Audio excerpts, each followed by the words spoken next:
ओम शांति। अपने स्वधर्म की स्मृति में रहकर पुनः अपने स्वरूप में लौटने की समझ देने वाले शिव पिता परमात्मा जी का हम तहे दिल से धन्यवाद करेंगे। अपने स्वधर्म की स्मृति में रहकर स्वरूप बनकर सबूत देने वाले व्यक्त ब्रह्मा, अव्यक्त ब्रह्मा, गुप्त बड़ी माँ, big brother, great great grandfather का रोल प्ले करने वाली आत्मा ब्रह्मा जी का तहे दिल से धन्यवाद करेंगे। धन्यवाद करते हुए दोनों ज़बरदस्त लाइट्स को हाजिर नाजिर करते हुए मीठे मीठे परमपिता परमात्मा जी के महावाक्य हम उन्हीं से समझेंगे। समझ सारे यूनिवर्स में फैले, ये भी दिल से दुआ करेंगे। प्रकृति में फैले, वायुमंडल में फैले, मीठे मीठे परमपिता परमात्मा जी की समझ यूनिवर्स में मौजूद सभी आत्माओं तक भी फैले, ये भी दिल से दुआ करेंगे। उन आत्माओं तक पहुँचे जो इस समय वृद्ध शरीरों में है। सबका बुद्धि का योग दैहिक ममत्व से बाहर आकर परमपिता परमात्मा से जुड़े। मीठे मीठे परमपिता परमात्मा जी की समझ उन आत्माओं तक पहुँचे जो हमारे साथ नकारात्मकता से जुड़े हुए हैं, जो हमारे साथ लौकिक में जुड़े हुए हैं। सभी का बुद्धि का योग सत्य परमात्मा जी के साथ लगे। उन आत्माओं तक मीठे परमात्मा जी की समझ पहुँचे जो आकारी शरीरों में मौजूद हैं, जो गर्भ जेल में प्रवेश कर गए हैं, जो हॉस्पिटल में, घरों में पीड़ित अवस्था में हैं, जो प्राकृतिक आपदाओं के कारण प्रभु से वंचित हैं, जो माया के प्रकोप में आकर अलबेली हो गई हैं, जो तंत्र मंत्र के प्रकोप में आकर अलबेली हो गई हैं। तमाम आत्माओं तक मीठे परमात्मा जी की समझ पहुँचे। उन आत्माओं तक बाबा की समझ पहुँचे जो वाम मार्ग में चली गई हैं। उन आत्माओं तक प्रभु जी की समझ पहुँचे जो कुमार कुमारियों के शरीरों में है, छोटे शरीरों में विराजमान आत्माएं हैं। उन आत्माओं तक प्रभु जी की समझ पहुँचे जो अपनी संस्था बनाकर खुद भी गुमराह हैं, दूसरों को भी गुमराह कर रहे हैं। भिन्न भिन्न सत्ताओं के प्रति, भिन्न भिन्न वर्गों के प्रति, भिन्न भिन्न धर्मों के प्रति प्रभु जी की समझ पहुँचे। हर आत्मा परमात्मा से जुड़े। मीठे मीठे परमपिता परमात्मा जी की समझ उन आत्माओं तक पहुँचे जो दैहिक धर्मों में बटी हुई हैं, मठपंथों में बटी हुई हैं। उन आत्माओं तक प्रभु जी की समझ पहुँचे जो दैहिक धंधे कर रही हैं, वैश्याएं हैं, गणिकाएं हैं, जो ऐसे धंधे करवा रहे हैं। उन आत्माओं तक प्रभु जी की समझ पहुँचे। यादव कौरव यवनों तक प्रभु जी की समझ पहुँचे। जो भूत प्रेत आत्माएं बन गई हैं उन तक प्रभु जी की समझ पहुँचे। और तंत्र मंत्र रिद्धि सिद्धि करने वाली जो आत्माएं हैं, जो अघोरी आत्माएं हैं, जो अंग तस्करियाँ कर रहे हैं, सभी आत्माओं तक मीठे परमात्मा जी की समझ पहुँचे। हर आत्मा अपने स्वधर्म में लौटे, ये दिल से दुआ करेंगे। उन आत्माओं तक प्रभु जी की समझ पहुँचे जहाँ अभी तक पहुँची ही नहीं है।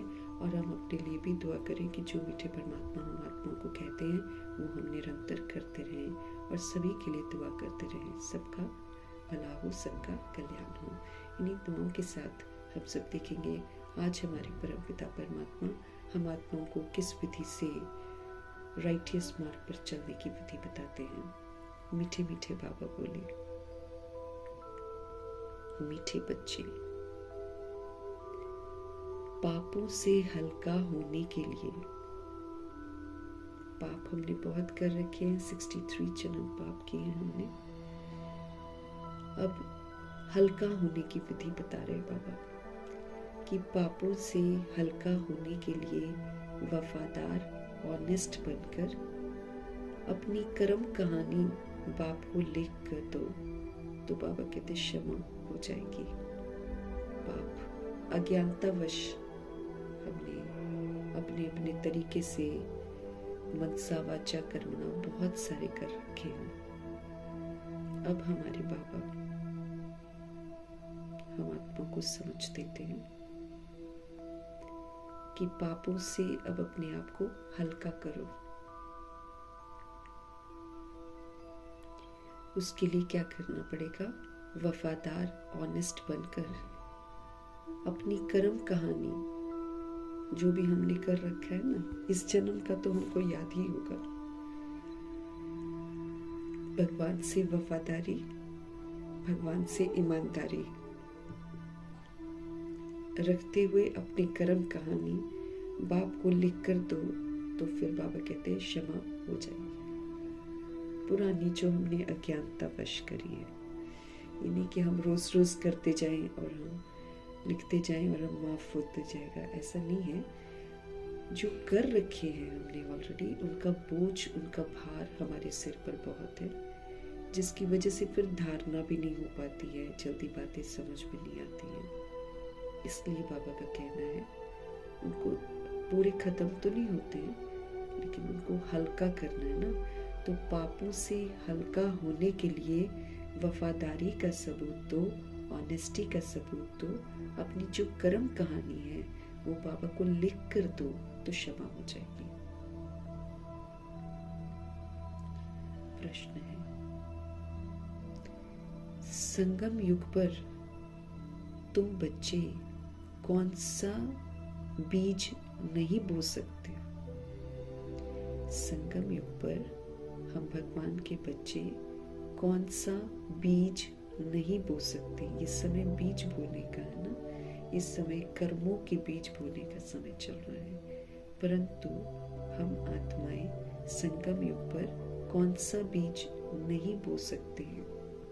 उत्तर है मीठे बाबा का, देह के अभिमान का बीज। हम जब जब देह के अभिमान में आते हैं तो हम बीज ही तो बो रहे होते हैं। अब हम, बाबा कहते हैं, अब हम देह अभिमान का बीज नहीं बो सकते हैं। देह अभिमान का बीज, इस बीज से सब विकारों के झाड़ निकल पड़ते हैं। जब जब हम सब देह के अभिमान में आ जाते हैं, तब तब विकारों का जो झाड़ है, वृक्ष है, वो निकल पड़ते हैं। विकारों के झाड़ निकल पड़ते हैं। इस समय सारी दुनिया, उसमें 5 विकारों के झाड़ निकले हुए हैं। काम, क्रोध, लोभ, मोह, अहंकार, इसके वृक्ष निकले हुए हैं। सब काम, क्रोध के बीज बोते ही रहते हैं। तुम्हें बाप का डायरेक्शन है, बच्चे योग बल से पावन बनो। तुम्हें बाप का डायरेक्शन है, बच्चे योग बल से पावन बनो। ये बीज जो बो रहे हो ना, इसको बोना बंद करो। तो संगम युग पर तुम बच्चे कौन सा बीज नहीं बो सकते हो? उत्तर है देह के अभिमान को यूज करना, फिर देह के अभिमान में आकर सोचना, बोलना, कर्म करना, देखना, ये सारा फिर हम क्या करते हैं? हम बीज बोते हैं, फिर कर्मा हो जाता है ना देह अभिमान में। तो फिर बाबा हमको समझ दे रहे हैं कि अब आप देह अभिमान का बीज नहीं बो सकते हैं, क्योंकि ये जो बीज है, इससे फिर सारे विकारों का जो वृक्ष है ना, वो निकल पड़ता है। इस समय सारी ही दुनिया में 5 विकारों का झाड़ निकले हुए हैं। इस समय सारी दुनिया में 5 विकारों का वृक्ष तो निकला ही हुआ है सबका। सब देह अभिमान में है, सब देह के अभिमान में है, सब देह अभिमान में सोच रहे हैं, बोल रहे हैं, कर्म कर रहे हैं। सब इस समय सारी दुनिया में 5 विकारों के झाड़ निकले हुए हैं। सब काम, क्रोध के बीज बोते ही रहते हैं, क्योंकि विकार के वशीभूत होकर करते हैं। तुम्हें बाप का डायरेक्शन है, बच्चे योग बल के साथ पावन बनो। तुम्हें बाप का डायरेक्शन है, बच्चे योग बल के साथ तुम पावन बनो। ये बीज बोना अब बंद करो। अब तो योग में रहो। योग में कैसे रहेंगे? जब हम आत्म अभिमानी होकर रहेंगे, तभी हम कनेक्ट हो सकते हैं बाबा से। नहीं तो देह अभिमान में तो बाबा कहते हैं कि हमारा योग ही नहीं लगता भगवान से, तो कनेक्ट ही नहीं होते हम। देह रूपी चमड़ी का भान जब तक है, हम बाबा से कनेक्ट ही नहीं हो पाते हैं। तो हमें शिव बाबा का डायरेक्शन है कि हम आत्माएं योग बल के साथ पावन बने। और योग लगाने के लिए अपने को आत्मा समझना है। योग लगाने के लिए बाबा कहते हैं आत्म अभिमानी होकर रहने का अभ्यास करो। आत्म अभिमानी होकर रहने का अभ्यास मतलब आत्मा समझकर खुद को फिर सोचो, बोलो, कर्म करो। यानी कि सतोगुणी कर्मा करो, सतयुगी कर्म करो।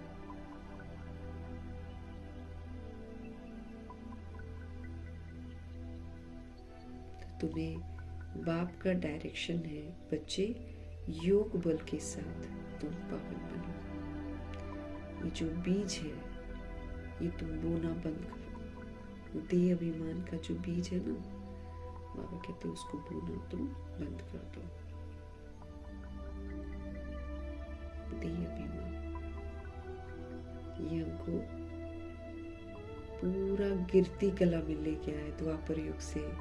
धीरे धीरे आते आते आते कलयुग में इसने देह के अभिमान का रूप ले लिया। द्वापर में तो चलो देह का भान शुरू हुआ, शुरू होते होते कलयुग में वो एक अभिमान का रूप बन गया। अभिमान का जब रूप बन गया तो हमारे अंदर कामनाएं आ गई। कामनाएं पूरी नहीं हुई, तुम्हारे अंदर क्रोध आ गया। फिर कामनाएं आई तो फिर लोभ भी आ गया। कामनाएं आई तो अटैचमेंट आ गई, मोह भी आ गया। कामनाएं आई तो फिर अहंकार भी आ गया मेरे तेरे का। फिर उसके बाद तो उसके बच्चे, बाल बच्चे, कलयुग तक तो सब कुछ आ गया। तो मना बाबा कहते सारे विकार का क्या हो गया? एक वृक्ष निकल आया। अब जो समय चल रहा है कलयुग का, सारी दुनिया के अंदर ही 5 विकार का झाड़ निकला हुआ। सबका 5 विकार है, सबका अपना अपना निकला हुआ है झाड़। पूरा का पूरा विकारी वृक्ष हो गया है। अब सब काम और क्रोध के बीज जो है वो तो बोते ही रहते हैं। सब में काम विकार आ रहा है, सब में क्रोध आ रहा है। तो जब जब आ रहा है तब तब मैं आत्मा उसका बीज बो रही हूँ। अब बीज बो रही हूँ तो वृक्ष होता है। वृक्ष फिर कौन काटेगा? हम खुद ही तो काटेंगे। तुम्हें बाप का डायरेक्शन है, बच्चे योग बल के साथ पावन बनो। तुम्हें बाप का डायरेक्शन है, बच्चे योग बल से पावन बनो। ये बीज बोना अब बंद कर दो। तुम्हें बाप का डायरेक्शन है, बच्चे योग बल के साथ तुम क्या करो? पावन बनो। ये बीज जो देह अभिमान का है, इसको तुम अब बोना बंद करो। योग की ताकत से पवित्र बनो। कनेक्ट रहेंगे बाबा के साथ तो बाबा कहते हैं काम, क्रोध, लोभ, मोह, अहंकार के वशीभूत नहीं होंगे। ताकत मिलती है बाबा से। अगर मेरा योग नहीं है तो फिर हम ये बीज बोना शुरू कर देंगे। फिर काटेगा कौन? हम ही को काटना पड़ेगा और बाबा से हम फिर दूर होते चले जाएंगे। गीत है, तुम्हें पाके हमने जहां पा लिया। ज़मीं तो ज़मीं, हमने आसमान भी पा लिया। ये तो गीत फिल्मी है, ये तो गीत फीमेल मेल का है, लेकिन हमारे लिए शिव बाबा समझ देते हैं कि जब हम भगवान के बनते हैं तो कुछ सब कुछ मिल जाता है। फिर तो ज़मीन वाकई मिलती है और आसमान भी मिल जाता है, क्योंकि ज़मीन पर देवी देवता रहते हैं और आसमान से इधर उधर भ्रमण करते हैं, घूमने जाते हैं। तो मिल गया ना दोनों। बाकी भक्ति में मेल फीमेल के लिए गीत गाते हैं तो थोड़ी कोई न ज़मीन मिलती है और न आसमान मिलता है, लेकिन असल में ये भगवान के लिए ही समर्पित कर सकते हैं हम गीत। इसलिए ब्रह्मा जी ने भगवान के लिए समर्पित कर दिया था। ओम शांति। मीठे मीठे रूहानी बच्चों ने गीत सुना, अभी तो थोड़े हैं, अनेका अनेक बच्चे हो जाएंगे। बाबा कहते अभी तो थोड़े हैं ना, अभी देखना अनेका अनेक बच्चे हो जाएंगे। इस समय थोड़े प्रैक्टिकल में बने हो, फिर भी इस प्रजापिता ब्रह्मा को जानते तो सभी है ना। शुरुआत की बात कर रहे हैं बाबा। मीठे मीठे रूहानी बच्चों ने गीत सुना, अभी तो थोड़े हैं, लेकिन बाबा ने उस समय भगवानुवाच था, अनेका अनेक बच्चे हो जाएंगे। आज हो गया बहुत सारे, कितने तक पहुंच गए ये तो नहीं मालूम, लेकिन काफी हो गए। 16,108 33 करोड़ बच्चे हो जाएंगे बाबा के ईश्वरीय संप्रदाय में जो सोल्स आएंगे। उसके बाद फिर कुछ तो देवता बनेंगे, कुछ फिर क्षत्रिय भी बनेंगे। इसीलिए सूर्यवंशी घराने में जो शुरू में सोल्स आई थी वो बहुत थोड़े हैं, अनेका अनेक बच्चे फिर हो जाएंगे। इस समय थोड़े प्रैक्टिकल में बने हो, फिर भी इस प्रजापिता ब्रह्मा को जानते तो सभी है ना। नाम ही है प्रजापिता ब्रह्मा। प्रजापिता ब्रह्मा को तो सारे जानते थे ना उस समय, दादा लेखराज के रूप में। तो इस समय थोड़े प्रैक्टिकल में बने हो, फिर भी इस प्रजापिता ब्रह्मा को जानते तो सब है ना। नाम ही है प्रजापिता ब्रह्मा। कितनी ढेर प्रजा है, कितनी ढेर प्रजा है। सब धर्म वाले इनको मानेंगे जरूर, है ना। सब मानेंगे इनको जरूर। उन द्वारा ही मनुष्य मात्र की रचना हुई है ना। तो बाबा ने समझाया है, लौकिक बाप भी हद के ब्रह्मा है। रचना रचने वाले को ब्रह्मा कहते हैं, है ना। तो बाबा कहते हैं जो शरीर का बाप है ना, वो हद का ब्रह्मा कहलाता है। एक दो बच्चे पैदा करता है तो वो भी तो रचता ही है ना, बाबा कहते हैं। अब प्रजापिता ब्रह्मा की तो बहुत प्रजा हो गई ना, सारी की सारी प्रजा ही हो गई, क्योंकि वही एक आत्मा है जो सभी के प्रभाव से मुक्त है। उन्होंने हर आत्मा को दुआ दी है। उन्होंने हर आत्मा को शुभ भावना, शुभकामना का, शक्तियों का, अपने समय का, अपने संकल्पों का, अपने बोल का, अपने कर्मों का, सबको सहयोग ही दिया है। इसलिए वो राजा हैं, विश्व महाराजा ना। बाकी सारे प्रजा है, वो अकेले ही हैं हेड, इसीलिए वो विश्व महाराजा बने। और हेड कैसे बने? नम्रता से, निमित्त भाव से, निर्माण भाव से, है ना। किसी से प्रभावित नहीं हुए, किसी को कुछ उल्टा नहीं बोला, मना सिर्फ मुख से नहीं, अपने मन चित्त में भी किसी के लिए कोई शिकवा शिकायत नहीं रखी। तो राजा है ना वो तो इसीलिए वो बेहद के है। उनकी तो प्रजा ही बेहद की है। सारी दुनिया जो है प्रजा है, प्रजापिता ब्रह्मा की। और ये जैसे द्वापर युग कलयुग की सोल्स है, ये पिछाड़ी की बिरादरी है। और 16,108 33 करोड़ जो आत्माएं है ना, उनमें से सारी आत्माएं क्या है? प्रजापिता ब्रह्मा के नीचे है ना। तो कितनी ढेर प्रजा है। यहाँ पर राजा बनना मतलब प्रभाव मुक्त, लगाव मुक्त बनकर सबको सिर्फ दुआएं देना, उसको यहाँ पर राजा समझा जाता है। तो वो एकमात्र ब्रह्मा जी ही है जिन्होंने एकदम फुल स्टॉप लगाया है। उन्होंने हर बात पे फुल स्टॉप लगाया है। बाबा कहते हैं कितनी ढेर प्रजा है, सब धर्म वाले इनको मानेंगे जरूर। इसीलिए तो कुरान में भी आदम लिखा हुआ है, और क्रिश्चियनिटी में एडम लिखा हुआ है, गुरु ग्रंथ साहिब में ब्रह्मा कहकर संबोधित किया हुआ है। सब मानेंगे इनको जरूर। अभी तो इनका जैसे उन्होंने बुद्धि में रखा है ब्रह्मा, वैसा नहीं है ना, इसलिए कंफ्यूज होती हैं आत्माएं, वरना तो इनको मानेंगी जरूर। सब धर्म वाले मानेंगे जरूर।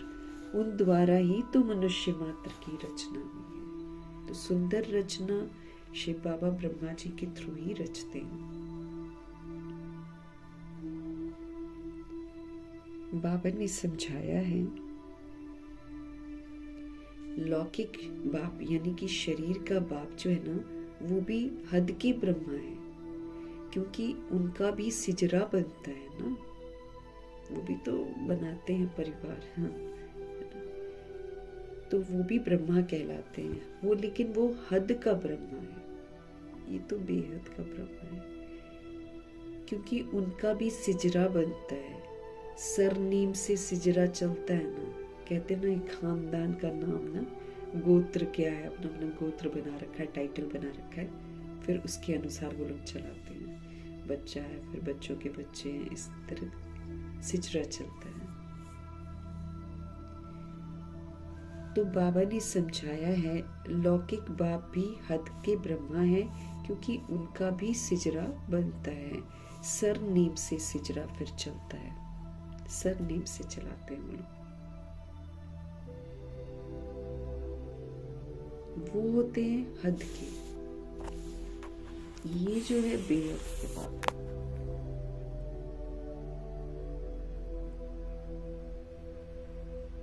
वो है हद के और ये है बेहद के।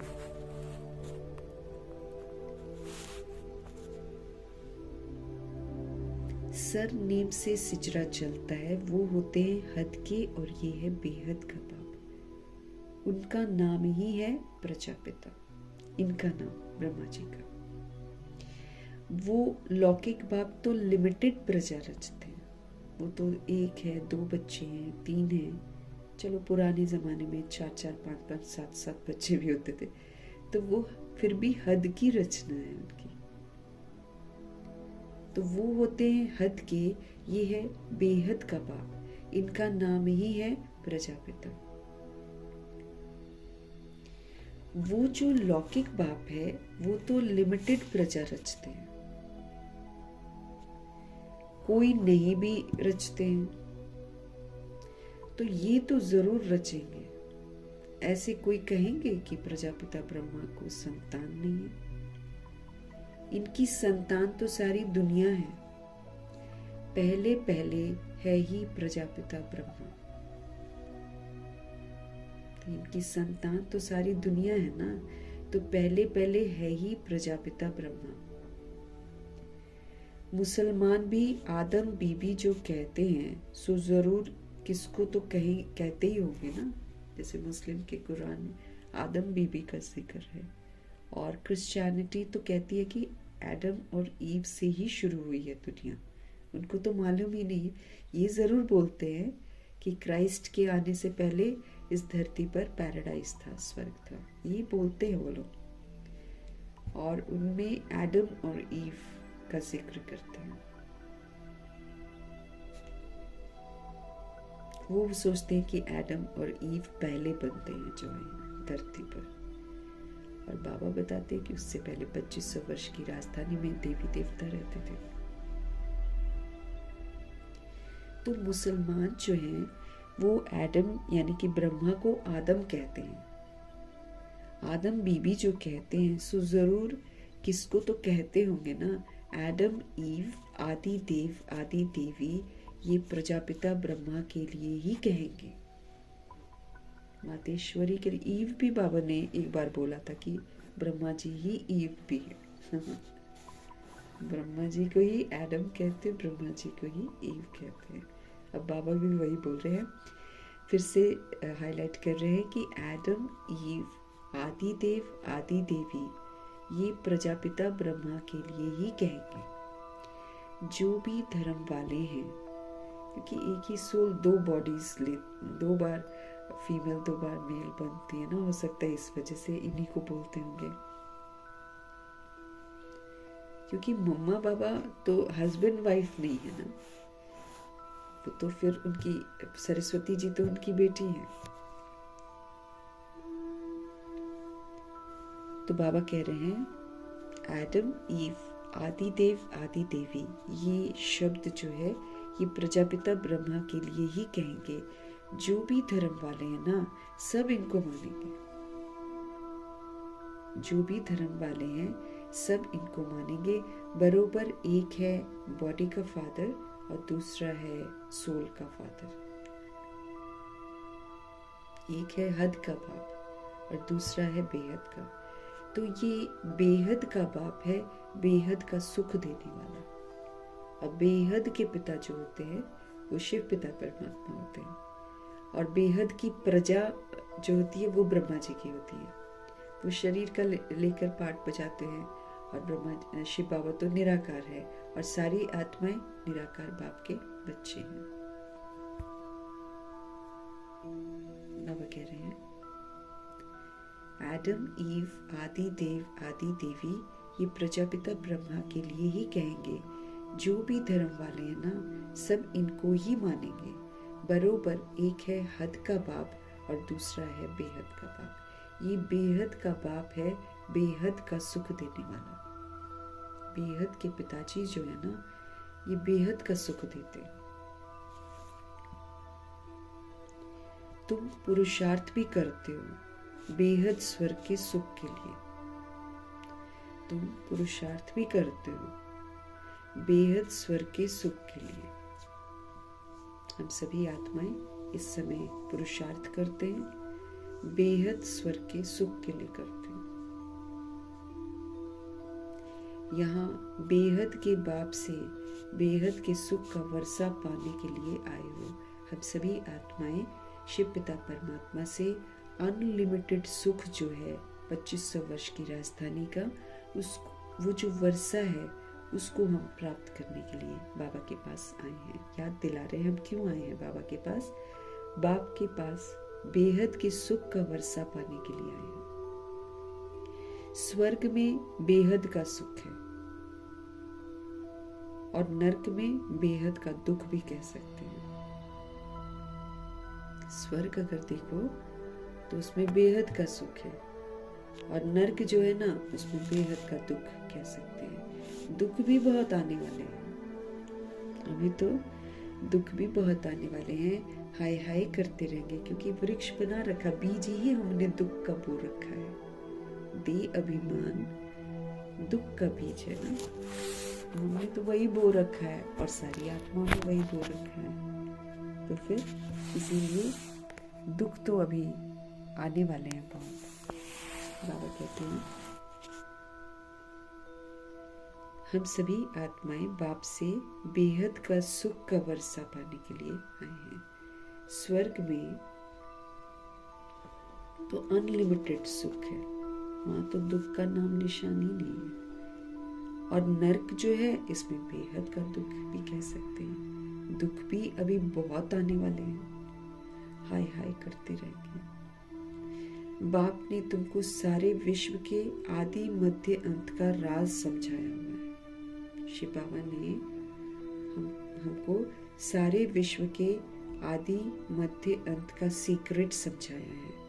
तुम बच्चे सामने बैठे हो और तुम पुरुषार्थ भी करते हो। ये तो माता पिता दोनों हो गए ना, इतने ढेर बच्चे हैं। बेहद के माता पिता से कभी कोई दुश्मनी रखेंगे नहीं। बेहद देखो, बाबा शिव बाबा हमारा बेहद का माता पिता भी है। फिर जब ये ईश्वरीय रचना होती है तो फिर हमारे शिव बाबा फादर बन जाते हैं, तो हमारी ब्रह्मा माँ वो हो जाती है, गुप्त बड़ी माँ हो जाती है। और फिर प्रजापिता ब्रह्मा जो हैं, जब प्रजा को रचते हैं या भगवान ने वर्षा देना होता है तो फिर वो दादा बन जाते हैं, फिर प्रजापिता ब्रह्मा के थ्रू वर्षा देते हैं। इस तरह एक परिवार को रच कर फिर बाबा बताते हैं कि कैसे वो सारी रचना को फिर से रचते हैं। बाबा कहते हैं बाप ने तुमको सारे विश्व के आदि मध्य अंत का राज समझाया है। तुम बच्चे सामने बैठे हो और फिर तुम पुरुषार्थ भी करते हो। ये तो माता पिता दोनों हुए ना, इतने ढेर बच्चे हैं। बेहद के माता पिता से कभी कोई दुश्मनी रखेंगे नहीं। माता पिता से कितना सुख मिलता है, भगवान जी से तो हमको सुख मिलता है ना, इसलिए भगवान से दुश्मनी नहीं रखेंगे। दुश्मनी लोग रावण से रखते हैं, लेकिन रावण को पहचानते नहीं है, परंतु उसका एफिजी चलाते रहते हैं। माता पिता से तो कितना सुख मिलता है ना। गाते भी हैं, तुम माता पिता हम बालक तेरे, किसको बोलते हैं? भगवान को बोलते हैं ना। ये तो बच्चे ही समझते हैं। अब पहले हम बोलते थे तो हम समझते नहीं थे, अब हम समझते हैं कि शिव पिता परमात्मा ही सभी आत्माओं के माता पिता, बंधु, सखा सब कुछ है। ये तो बच्चे ही समझते हैं। दूसरे धर्म वाले सब फादर को ही बुलाते हैं। दूसरे धर्म वाले, दूसरे रिलीजन वाले जो है ना, सब फादर को ही बुलाते हैं, माता पिता नहीं कहेंगे। सिर्फ यहाँ ही गाते हैं, तुम माता पिता हम बालक तेरे, तुमरी कृपा ते सुख घनेरे। अब कौन सा सुख है वो भी नहीं जानते, कौन माता पिता है वो भी नहीं जानते, लेकिन महिमा जरूर करते हैं।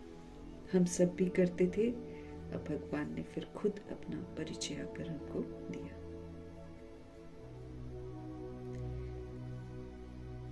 तुम बच्चे जानते हो, हम भगवान से पढ़कर मनुष्य से देवता, कांटे से फूल बन रहे हैं। तुम बच्चे जानते हो, हम पढ़कर मनुष्य से देवता और कांटे से फूल बन रहे हैं। बाप हमारे खिवैया भी हैं, बाप हमारे बागवान भी हैं। बाकी तुम ब्राह्मण सब अनेक प्रकार के माली हो। तो तुम बच्चे जानते हो, हम पढ़कर मनुष्य से देवता, हम पढ़कर कांटे से फूल बन रहे हैं।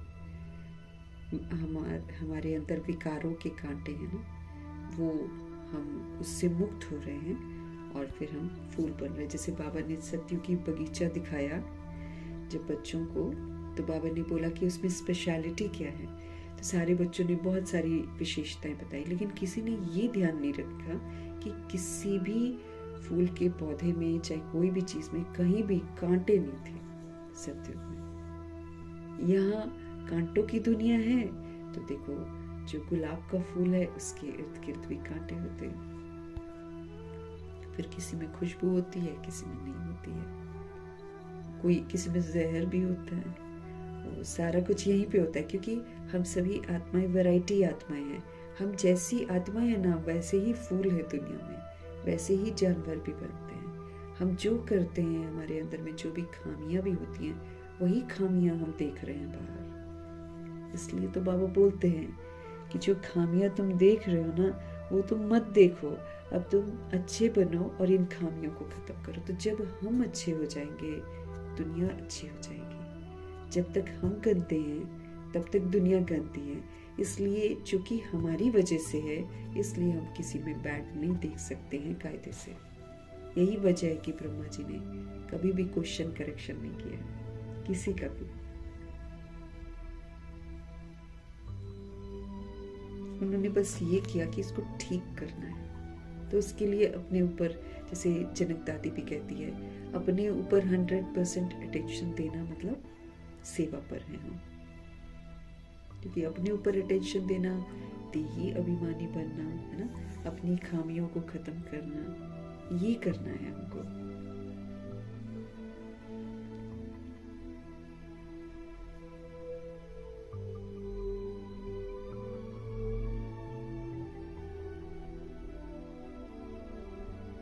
बाबा कह रहे हैं, हम सभी आत्माएं अभी भगवान से पढ़ रहे हैं, और ये जो पढ़ाई है, ये मनुष्य से देवता बनने की पढ़ाई है। हम साधारण बन जाते हैं, साधारण से फिर बाबा हमको विशेष बनाते हैं। ये वो पढ़ाई है। तो इसमें हमको रोज देखते जाना है हम आत्माओं ने कहाँ तक विशेषताओं को धारण किया, क्योंकि ये पढ़ाई प्रैक्टिकल सबूत मांगती है। थियोरी है, लेकिन वो थियोरी सारी की सारी हमको प्रैक्टिकल में करके उस थियोरी का सबूत देना है। हम पढ़कर मनुष्य से देवता और कांटे से फूल बन रहे हैं। सारे कांटे जो हमारे अंदर है, बहुत सारे कांटे आ जाते हैं ना, टेके भान का आता है हमको। आखिरी पौड़ी बाबा ने क्या कौन सी बोली है, आखिरी सीढ़ी ही दे भान की है। तो अभी हम रिटर्न जर्नी पर हैं। हम बिल्कुल गंदे बन जाते हैं ना, तो हम अब रिटर्न जर्नी है, मतलब वापसी लौटना है। कलयुग एंड है ना, तो हमारा तो कलयुग एंड हो गया। बाबा ने हमको संगम युगी बनाया है। अब संगम युगी जब बनाया है तो बाबा हमको अब रिटर्न करवा रहे हैं कि तुम जैसे ओरिजिनल में थे ना, वैसे बनो चलो। तो मेरी रिटर्न जर्नी अब तुरंत टॉप कर हम इधर नहीं आ सकते, इसीलिए ऑन द वे मेरे हिसाब किताब रास्ते में आएंगे। फिर मेरे कर्मा की वजह से जो परिस्थितियां बनी है वो भी आएंगी। फिर हमने बिगाड़ा है और अब हम सुधरने की कोशिश कर रहे हैं। तो जो हमारी वजह से बिगड़े हैं वो ऑपोजिशन भी क्रिएट करेंगे, वो निंदा भी करेंगे, वो सब कुछ करेंगे। भाई वो हमारी वजह से बने हैं ना, इसलिए वो कायदे से करेंगे। अब मेरे को मिल गई है समझ कि हाँ हमने ऐसा किया है।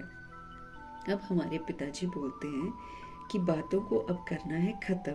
इसीलिए जब हम रिटर्न जर्नी कर रहे हैं, हम कांटों को छोड़कर फूल बन रहे हैं। इसलिए जब दूसरे कांटे हमारी ज़िंदगी में आकर कुछ प्रॉब्लम्स क्रिएट करेंगे तो हमको कुछ कहना नहीं है उसको कि ये कांटा है, ये ऐसे करता है, वैसे करता है। नहीं, हमको बाबा की यादों में रहकर इस रिटर्न जर्नी को पूरा करना है। बाबा की याद में रहते हैं तो हमको ताकत मिलती है। तो बाबा की यादों में रहकर जब हम ये रिटर्न जर्नी पूरी करते हैं तो ऑन द वे सारी बातें तो ज़रूर आएंगी, क्योंकि उनको थोड़ी मालूम है। कलयुग के लोग जो इस समय बिगड़ गए हैं उनको थोड़ी पढ़ाई हो रही है जो कि उनको मालूम होगा। वो तो जो बिगड़े हैं उसका बिगड़े स्वरूप से ही तो पाठ बजाएंगे। समझ किसको मिल रही है? हमको मिल रही है। अब हमको समझ से पाठ बजाना है। तो समझ हमको कहती है आप लगाओ बिंदी।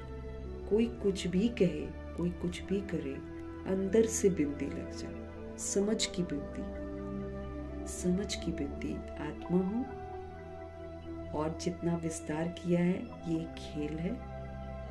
असल में मैं परमात्मा का बच्चा हूँ, वही मेरे सर्व संबंधी है। बाकी विस्तार सारा झूठ है। और ये जो विस्तार सारा झूठ है, तो अब बिंदी लगाते जाओ, दुआएं देते जाओ, मंजिल की तरफ बढ़ते जाओ। कहीं अटकते हैं हम साइड सीन्स में तो हम पीछे रह जाते हैं, क्योंकि ये वो यात्रा है, क्योंकि कम समय में पूरी यात्रा करनी है। ये वो यात्रा है जिसमें भगवान की तो मना है कि हम कहीं पर उतरे। उतरना मीन्स साइड सीन देखी और साइड सीन का फिर चिंतन किया, ये ऐसा ये वैसा। ये फिर मैंने क्या किया, मैं याद की यात्रा से रुक गई और बगल में जो साइड सीन हो रहा था वो देखने लग गई। उतनी देर में तो भगवान जी की जो पीछे यात्रा लगी हुई है वो तो कहाँ की कहाँ पहुँच गई। तो यहाँ ये जो कलयुग है ये बड़े प्रलोभन लेकर आएगा, प्रलोभन भी लेकर आएगा, ऐसी वैसी तैसी बेकार बेकार की बातें भी लेकर आएगा। उससे मन हमारा भटकेगा भी ज़रूर, लेकिन यही तो परीक्षा है। बाबा कहते हैं ऐसी ऐसी बातें आएंगी जिसपे हमारे प्रश्न उठेंगे, जबकि प्रश्न उठने नहीं चाहिए भगवान के अनुसार। तो बाबा कहते प्रश्न भी उठेंगे, बातें भी बहुत टेढ़ी बाकी आएंगी, लेकिन तब भी प्रश्न न उठे, वो है हमारी जीत। तो उसके लिए बाबा कहते ना बड़ी महीनता से हर बात समझो। क्यों मेरे को फुल स्टॉप लगाना है? क्यों मुझे आत्मा भाइयों की बातों का बुरा नहीं मानना है? हर बात जहाँ भी देखेंगे ना तो हम पाएंगे कि रूट कॉज सारे बिगड़े का हम आत्माएं हैं, हम आत्माओं की विस्मृति है। हम बैड नहीं करते हैं, जितना बैड आज हो रहा है हम नहीं करते हैं उतना बैड। लेकिन देवकुल की आत्माएं अगर थोड़ा भी गलती करती है ना, जैसे आंखों को ही देखती हैं, तो ये एक बहुत बड़ा गुनाह है। आंख देखने से ही सृष्टि नाराज हो जाती है और सोने चांदी के महल तोड़ देती है कि अब तुम इसमें रहने लायक नहीं हो। आंख देखने से तो आंख देखी देवताओं ने, और उसका जो कलयुग का प्रभाव देख लो क्या है। वो तो आंख नहीं देखेंगे, वो तो सब कुछ देखेंगे और उसके चक्कर में आकर पाप भी करेंगे। तो हम कांटे से फूल बन रहे हैं, हम रिटर्न जर्नी में हैं। कांटे से फूल कैसे बनेंगे? जब हम विस्तार को सार कर देंगे, समेट लेंगे, समा लेंगे, सहन कर लेंगे, इस सारी शक्तियों को यूज करते हुए हम दैवी गुणों को यूज करेंगे, हम 7 गुणों को यूज करेंगे। अगर हम इसमें कामयाब हो जाते हैं, माना हम फूल बन रहे हैं। और अगर हम कहीं अटक रहे हैं, क्यों क्या में उलझ रहे हैं, फिर हम कांटे बन रहे हैं। अंदर की बाबा वही तो हमको बोलते हैं, इस ज्ञान मार्ग में सच्चाई और सफाई चाहिए। अंदर की एकदम सच्चे और एकदम साफ।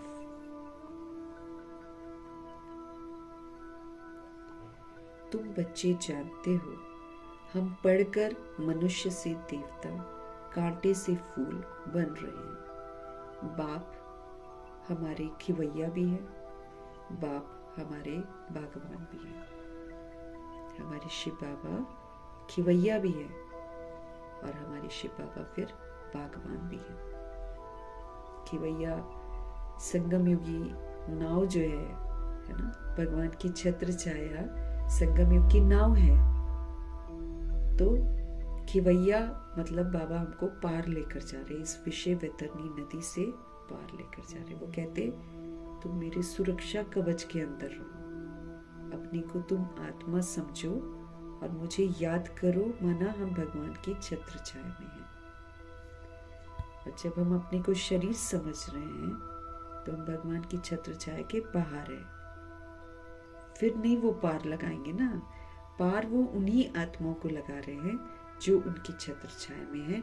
बाकी तो रावण का राज्य है, भगवान तो पराये राज्य में आकर हमको सुधार रहे हैं। तो बाकी का तो सारा रावण का राज्य है, उसके बीच में एक छोटा सा छत्र छाया बनाकर बाबा हमको साथ लेकर जा रहे हैं। तो वो छोटी सी छत्र छाया का राज ही ये है, अपने को आत्मा समझो और सिर्फ एक बाप से रिश्ता रखते हुए बुद्धि से उनको ही याद करते रहो। रहना सभी के साथ है, घर भी नहीं छोड़ना है। अगर हम गृहस्थ में है तो रहना भी है, लेकिन बुद्धि से जो स्मृतियां हैं, पवित्र स्मृतियां हैं, उन पवित्र स्मृतियों में रहना है। पवित्र स्मृति यही है, हम सोल्स हैं, और अपवित्र स्मृति है, मैं शरीर हूं। इस दोनों के अंतर को समझना है। अब दोनों के अंतर को समझकर फिर अपने को आत्मा समझकर हमको चलना। तब हम भगवान की छत्र छाया, तब बाबा पूरी जिम्मेवारी लेंगे, खिलाने की, पिलाने की, रखने की, बचाने की, हाँ, सारी जिम्मेवारी बाबा लेंगे। लेकिन शर्त सोल समझना है, क्योंकि बॉडी समझने से बदबू आती है। फिर तुम बाबा की छत्र छाया में है ही नहीं, हम खुद के लिए खुद ही जिम्मेवार हैं। भागते रहो फिर शरीर के पीछे, सफल नहीं हो पाएंगे हम। तो हमको याद रखना है कि ये जो पढ़ाई बाबा पढ़ा रहे हैं, रोज हम जो मुरली पढ़ रहे हैं, ये मनुष्य से देवता बनने की पढ़ाई है। ये सिर्फ सुनने की पढ़ाई नहीं है। भगवान जी देवता बना रहे हैं, भगवान जी हमको कांटों से फूल बना रहे हैं। तो कायदे से मुझे सारे कांटों से मुक्त होना है।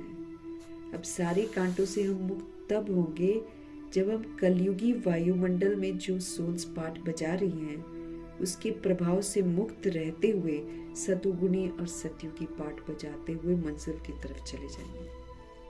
मोमो बाबा ने यही किया है।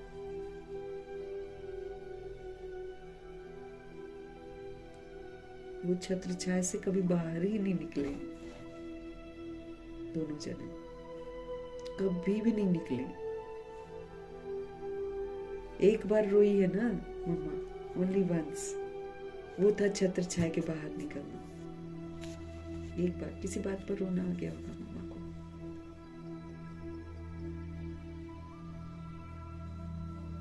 एक बार बाबा ने उनको मना किया है कि आप लक्ष्मी हो, आपको रोना शोभता नहीं है।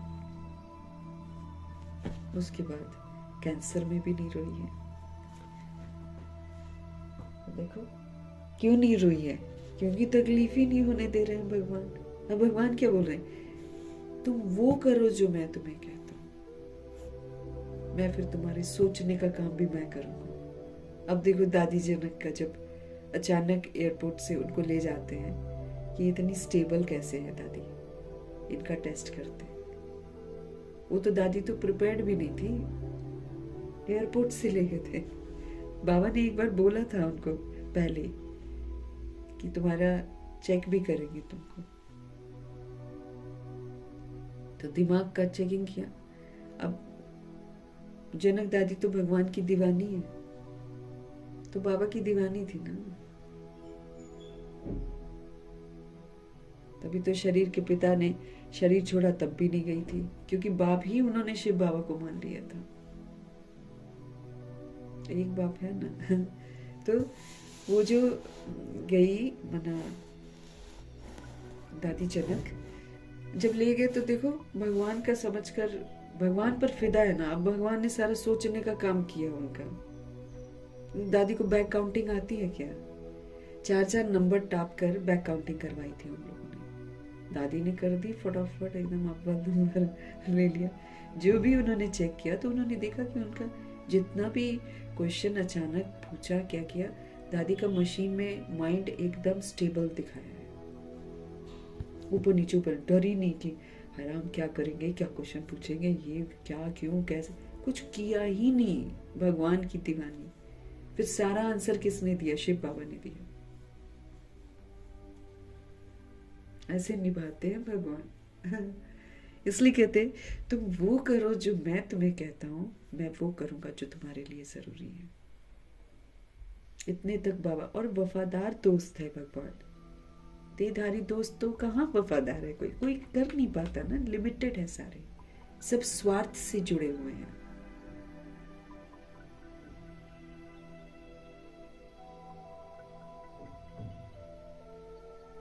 तुम बच्चे जानते हो, हम पढ़कर मनुष्य से देवता, कांटे से फूल बन रहे हैं। बाप हमारे खिवैया भी है, बाप हमारे भगवान भी हैं। बाकी तुम ब्राह्मण सब अनेक प्रकार के माली हो। मुगल गार्डन का भी माली होता है ना, मुगल गार्डन का भी माली होता है ना। कितने सुंदर सुंदर फूल होते हैं वहां, उनकी पगार भी कितनी अच्छी होती है। मुगल गार्डन वालों की पगार भी कितनी अच्छी होती है। माली भी नंबरवार है ना, सब माली एक जैसे थोड़ी होते हैं। कोई कोई माली कितने अच्छे अच्छे फूल बनाते हैं। फूलों में एक किंग ऑफ फ्लावर भी होता है। सत्युग में किंग क्वीन फ्लावर भी है ना। तो यहाँ भल महाराजा महारानी हैं, परंतु फ्लावर्स नहीं है। पतित बनने से कांटे बन जाते हैं सबके सब। यहाँ पर खामियां सब में है ना। पतित बनने से सभी कांटे बन जाते हैं, विकार में जाने से सब कांटे बनते हैं। क्योंकि स्वधर्म के विपरीत चली गई आत्मा, आ गए उसके अंदर सारे के सारे अवगुण। जाती है विकार में, फिर उसको गुस्सा आने लग जाता है, क्रोध का विकार आ जाता है उसके अंदर। स्वधर्म के विपरीत गई है ना, उसको गुस्सा आता है, लेकिन समझ नहीं होती है। तो पतित बनने से कांटे बन जाते हैं, रास्ते चलते चलते कांटा लगाकर भाग जाते हैं। है ना। आपस में हम जा रहे हैं, कहीं भी जा रहे हैं, कोई किसी को गाली दे देता है, कोई कुछ कर देता है, कोई बसों में लड़ पड़ता है, कोई मेट्रो में लड़ पड़ता है, कोई रास्ते में लड़ पड़ता है। तो एक दूसरे को क्या करते हैं, काटे। और अगर हम लड़ते भी नहीं है ना, तो बैड दृष्टि से ही किसी को देख लिया, बैड दृष्टि अगर डाल देते हैं तो वो भी तो करते हैं ना, दूसरों को खराब दृष्टि से देख लेते हैं। तो क्या करते हैं, कांटा लगा देते हैं। तो बाबा कहते हैं रास्ता चलते चलते कांटा लगाकर भाग जाते हैं। कोई मारता है, कोई गाली दे देता है, कोई धक्का दे देता है, कुछ भी करती हैं आजकल तो आत्माएं। ट्रेन में चढ़ जाओ तो ट्रेन में कितनी, कई बार सफर में कितनी लड़ाइयाँ हो जाती हैं। तो रास्ते चलते चलते कांटा लगाकर भाग जाते हैं। अजामिल भी उसी को तो कहा जाता है, सबसे जास्ती भक्ति भी तुम करते हो। अजामिल कांटा लगा देना है ना, जैसे ये लोग विकारों में जा रहे हैं, लड़कियों को उठा के ले जाते हैं, सब क्या है, अजामिल का ही तो काम है। मतलब गिरे हुए काम विकार के लिए जब इंसान पूरा गिर जाता है तो उसको अजामिल कहते हैं। तो अजामिल भी तो उनको कहा जाता है ना, सबसे जास्ती भक्ति भी तुम करते हो। जो शुरू में सोल्स आती हैं वो सबसे ज्यादा भक्ति करती हैं। ब्रह्मा जी सबसे ज्यादा भक्ति करते हैं।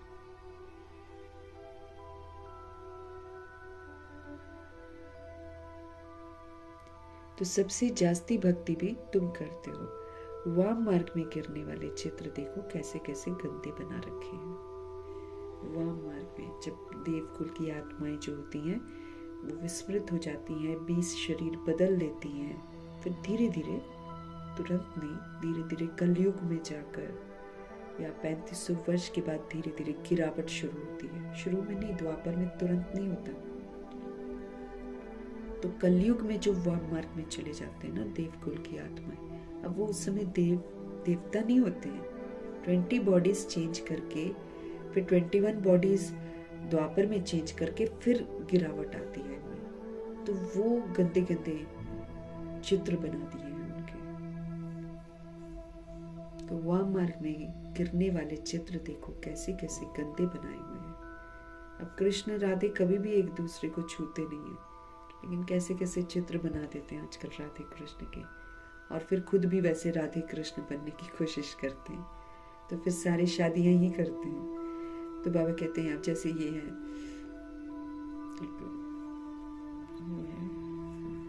कृष्ण जी का पता नहीं कौन सा टेम्पल है, उसमें लोग ऐसे ही हैं, कृष्ण राधे बनकर एक दूसरे कपल बने हुए हैं सारे।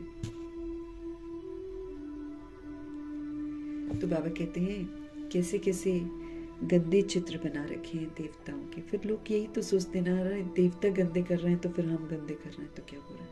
उनको ये दिमाग में आ जाता है, देवता लड़ रहे हैं, अच्छा शंकर जी लड़े थे, हम भी गला काट देंगे। अब जैसे, लेकिन चित्र देखो कैसे गंदे गंदे बना देते हैं। अब वो है वाम मार्ग के चित्र। मीन्स वाम मार्ग मीन्स जब सोल्स कामनाओं में उलझ जाती है। उल्टा मार्ग है ना, काम विकार के रास्ते पर जाना उल्टा मार्ग है। तो अब वो है वाम मार्ग के चित्र, लेकिन बना देते हैं देवता का रूप। अब वो तो उस समय साधारण होते हैं, देवता थोड़ी होते हैं, लेकिन बना देते हैं। क्यों? आत्मा को कैसे दिखाएं? ऑर्डिनरी को दिखाएंगे तो पता नहीं चलेगा कि ये देवता है, इसलिए देवता बना देते हैं, लेकिन चित्र गंदे बना देते हैं। देवताओं के ही चित्र दिए हैं। अब वो है वाम मार्ग के चित्र। अभी तुम बच्चों ने ये बातें समझ ली है, हम सभी सोल्स ने ये बातें समझ ली हैं। तुम अभी ब्राह्मण बने हो। हम विकारों से बहुत दूर दूर जाते हैं। हम विकारों से अब बाबा की श्रीमत पर चलकर बहुत दूर दूर जाते हैं। ब्राह्मणों में बाबा कह रहे हैं कि हम विकारों से बहुत दूर दूर जाते हैं। ब्राह्मणों में भाई बहन के साथ विकार में जाना, ये तो बहुत बड़ा क्रिमिनल असॉल्ट हो जाता है ना। अगर ब्राह्मण हैं, हम बने हैं बाबा के बच्चे, और हम आपस में ब्रदर सिस्टर हैं, तो हमारी किसी के प्रति दैहिक दृष्टि नहीं जानी चाहिए। और अगर चली जाती है क्योंकि हम अलर्ट नहीं हैं, तो फिर माया तो हावी हो जाती है। तो इसलिए क्या हो जाता है कि अगर हम विकारों से बहुत दूर दूर जा रहे हैं ना, लेकिन अगर ब्राह्मण बनते हैं और भाई बहन के साथ विकार में जाना, ये तो बहुत फिर बड़ा क्रिमिनल है ना, असॉल्ट हो जाता है। क्योंकि भगवान को समझती है कि ये जो है ये क्राइम है। हमको तो मालूम नहीं था ना, लेकिन भगवान ने आकर बताया है, ये शादियाँ भी जो करवाते हैं ये भी सारा क्रिमिनल असॉल्ट है। इसमें सब में हम लोग क्या करते हैं, आत्मा का घात कराते हैं या फिर आत्मा का घात करते हैं। अगर हम करते हैं तो हम आत्मा का घात ही तो करते हैं ना। ये तो बाबा ने अब समझाया कि ये क्रिमिनल असॉल्ट है। तो बाबा का बच्चा बनकर अगर जैसे आजकल भी केस कर ले रहे हैं, क्योंकि माया का प्रकोप है ना, फेमिलियरिटी में आ जाते हैं। फेमिलियरिटी में आने से फिर माया तो अंधा कर देती है 1 सेकंड में। थोड़ा दोस्ती कर ली, थोड़ा घुमा फिरा, ये तो अलाउड ही नहीं है ना। जैसे दादी कहती हमारे ज़माने में भाई और बहन इकट्ठे नहीं घूमते थे, ना इधर ब्रह्मा वाले भाई बहन इकट्ठे नहीं घूमते थे कभी भी। 2 जने इकट्ठे नहीं जाएंगे कभी भी। अब तो चले जाते हैं, अब चले जाते हैं तो दोस्तियाँ हो जाती हैं। फिर माया तो बैठी ही हुई है पंजा मारने के लिए। तो फिर आत्माएं कई जो है भटक जाती हैं और विस्मृत होकर पढ़ाई पहले छोड़ती हैं और फिर गलत काम करती हैं। तो बाबा उसको क्रिमिनल असॉल्ट कहते हैं। नाम ही खराब हो जाता है ना। आप सेवा कर रहे हो, है ना, बहुत सारे लोगों को पता है आप पवित्रता की बातें कर रहे हो, और फिर किसी दिन माया ने आपको पकड़ लिया। अब लोग तो नहीं देखेंगे ना माया ने पकड़ा है, नाम तो बदनाम हो जाता है। इसलिए छोटेपन से ही कुछ खराब काम किया है तो वो भी बाबा को सुनाते हैं तो आधा माफ हो जाता है ना। छोटेपन ऐसी जो हमारी लाइफ है ना, वो वाले छोटेपन से ही कुछ खराब काम अगर हमने किया है तो वो भी बाबा को सुनाते हैं तो आधा माफ हो जाता है। याद तो रहता है। सच्ची में दादी जनक यही बोल रही थी कि सोल ना अगर कुछ गलत काम करती है ना, और बाबा का बनने के बाद जब उसको पता चल जाता है ना कि वो गलत है, तो आत्मा कभी भी अपने खिलाफ जाकर जब गंदा काम करती है तो वो कभी भी उसको भूलती नहीं है। लेकिन जनक दादी कहती है बाबा को याद करते रहेंगे ना और बाबा की श्रीमत पर चलते हैं, तब बाबा मदद करते हैं भूलवाने में। उसके बिना तो हम भूल ही नहीं सकते। ऐसी रिकॉर्डिंग है ये, हम भूल नहीं सकते हैं। तो इसीलिए छोटेपन से ही कुछ भी खराब काम किया है, क्योंकि अब तो हमको पता चल गया है खराब क्या है अच्छा क्या है। एक बचपन ईश्वरीय बचपन भी और एक बचपन दूसरा दैहिक बचपन भी, दोनों में जो गड़बड़ियां करी है ना वो बाबा को बता देनी है। ईश्वरीय बचपन तभी तो बोलते ना मधुबन से भी माफी। हाँ, सच्ची में मधुबन की भूमि बहुत प्यारी भूमि है।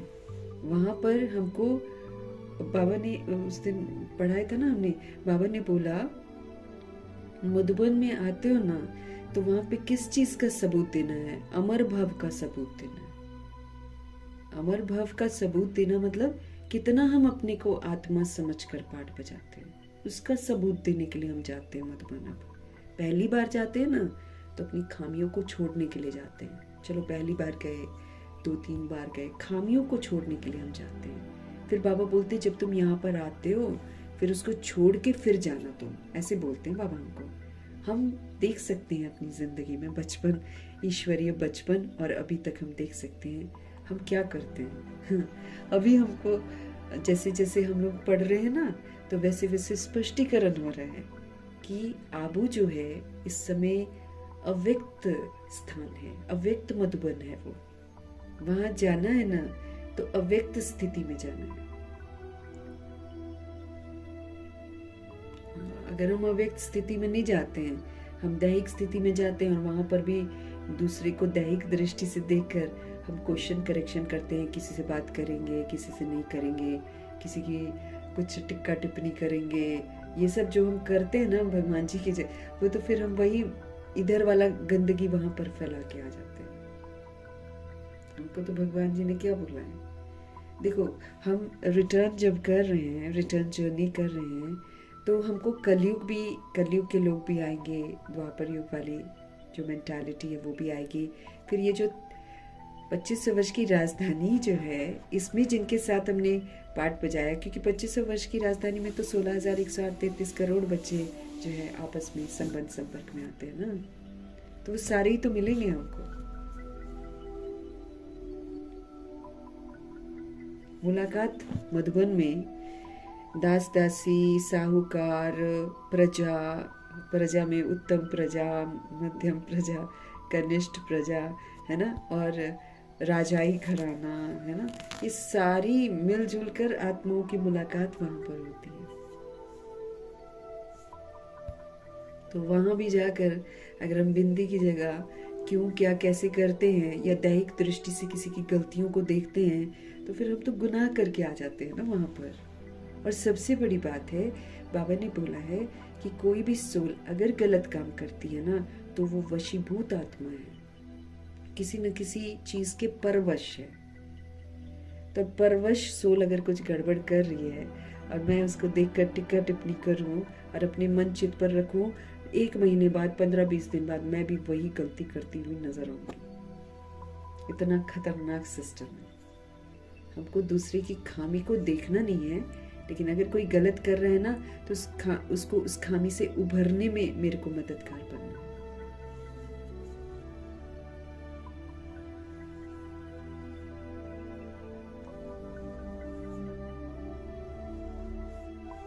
बहुत सारी बातें हैं, इसलिए माफी। और अब कभी जाएंगे ना मधुबन तो हम अव्यक्त अवस्था में जाएंगे, नहीं तो पालना हमने ढेर सारी ले रखी है, ऐसी बात नहीं है।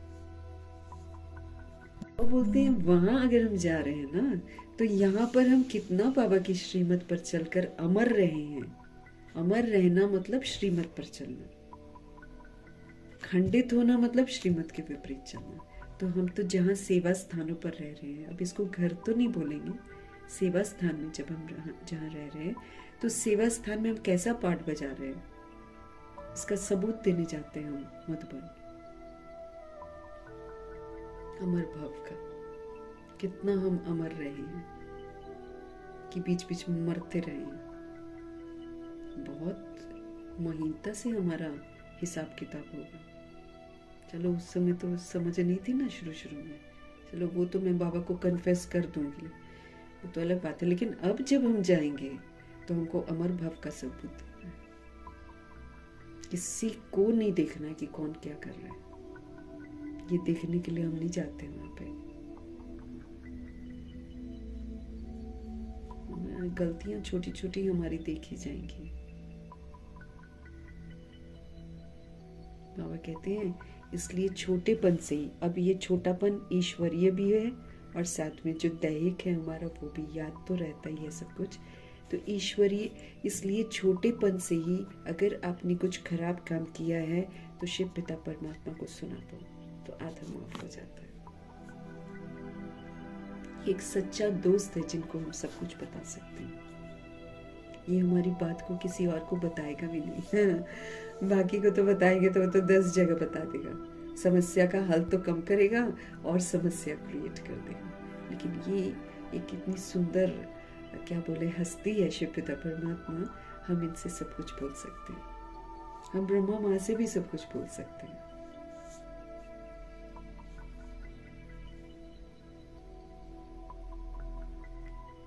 याद तो रहता है ना। अब बाबा ने बोला है ना बुरा भी सब करेंगे, कुछ भी होगा, ऑपोजिशन में हम रिटर्न में आ रहे हैं ना। बुरा करने वाले को थोड़ी पता है कि मैं बुरा कर रहा हूँ, वो तो अपने विकारों के वशीभूत होके कर रहा है।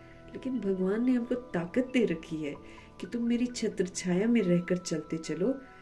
तो छत्र छाया में रहना मतलब बाप समान विश्व कल्याणकारी, बाप समान शुभ भावना शुभकामनाधारी, बाप समान क्षमाशील, रहम दिल, ये सारी विशेषताएं होनी चाहिए फिर हमारे अंदर।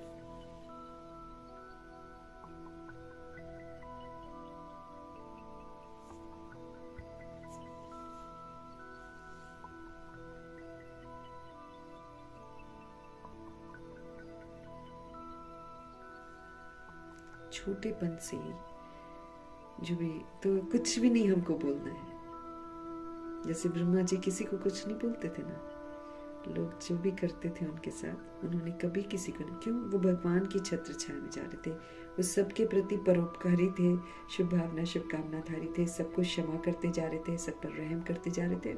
अब वही चीज हमको भी करनी है। हम क्यों क्या कैसे करते हैं तो फिर तो हम फेल ही होते जा रहे हैं ना।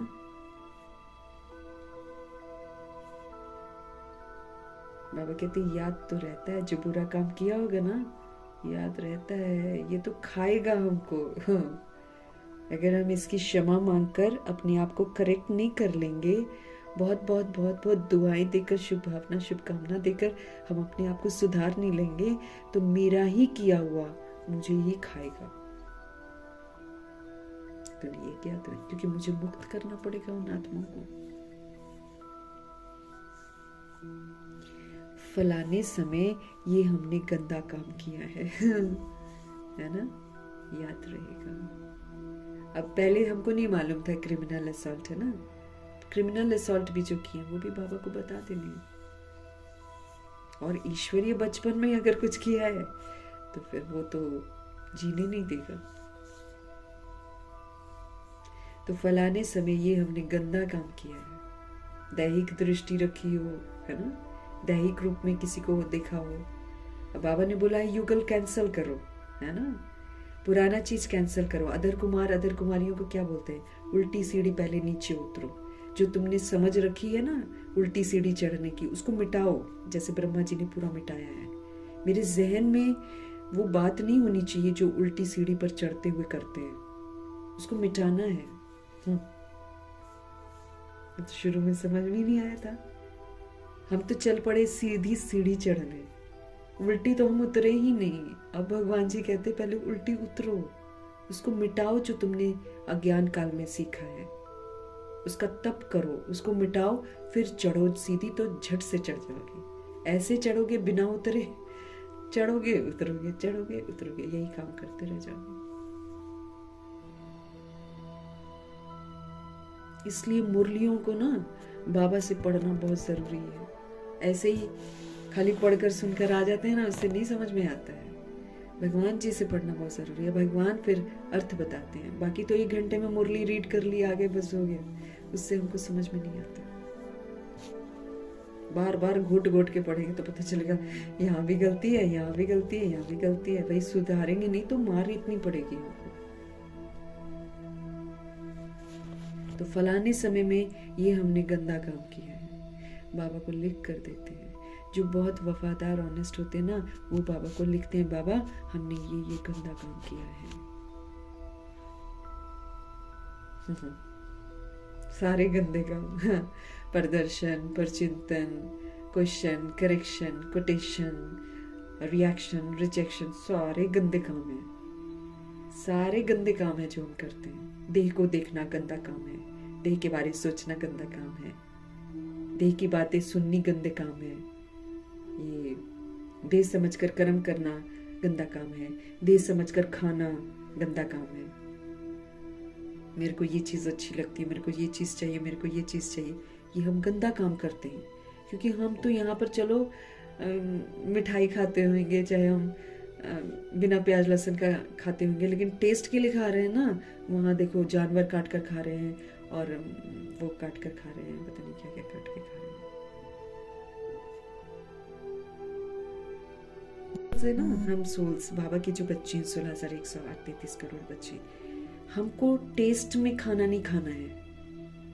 हम टेस्टी खाना खाते हैं, या जीभ क्या है, बॉडी का अंग है, 2.5 इंच की है, लेकिन ये ऐसी कुरफाती काम कराती है कि पूछो मत, बोलने में भी और खाने पीने में भी। ये वो भी खा लेगी जिससे दूसरों को कष्ट होता है। जब जानवरों को मार के खाएंगे तो उनको कष्ट ही होगा ना। अब हम खाते हैं टेस्ट के लिए, वो खाते हैं जानवरों को, वो खाते हैं मनुष्यों को। ये प्रभाव पड़ रहा है। जैसे हमारी तो छोटी छोटी चीजों को चेक किया जाएगा कि हम करते क्या हैं।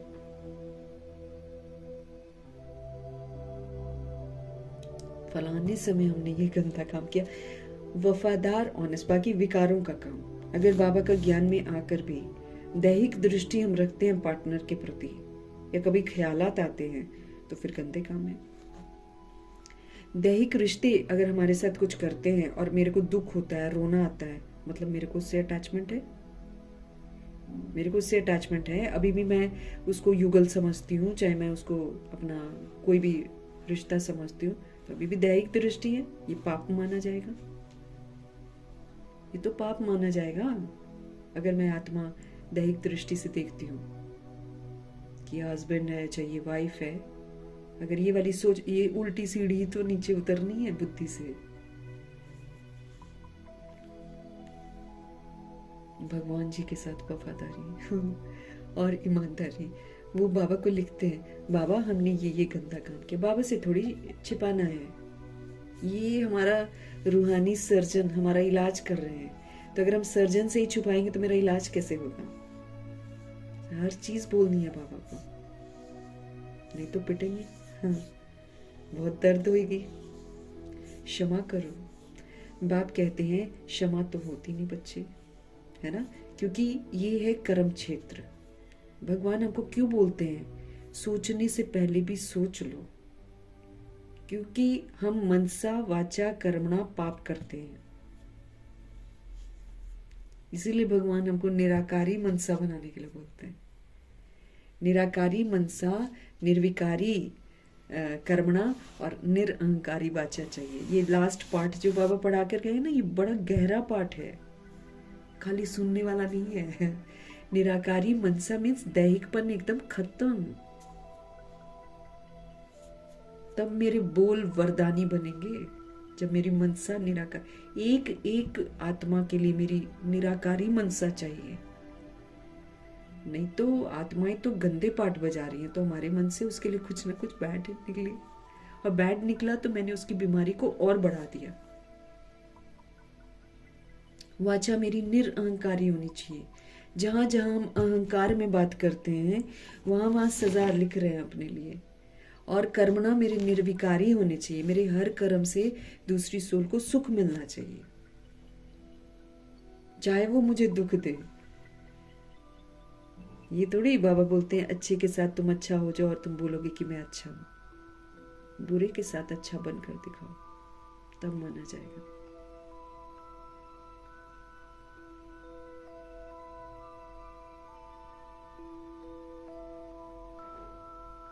बाप कहते हैं क्षमा तो होती नहीं है, मैंने सोच मनसा से भी कर लिया तो मेरा रिकॉर्ड हो गया।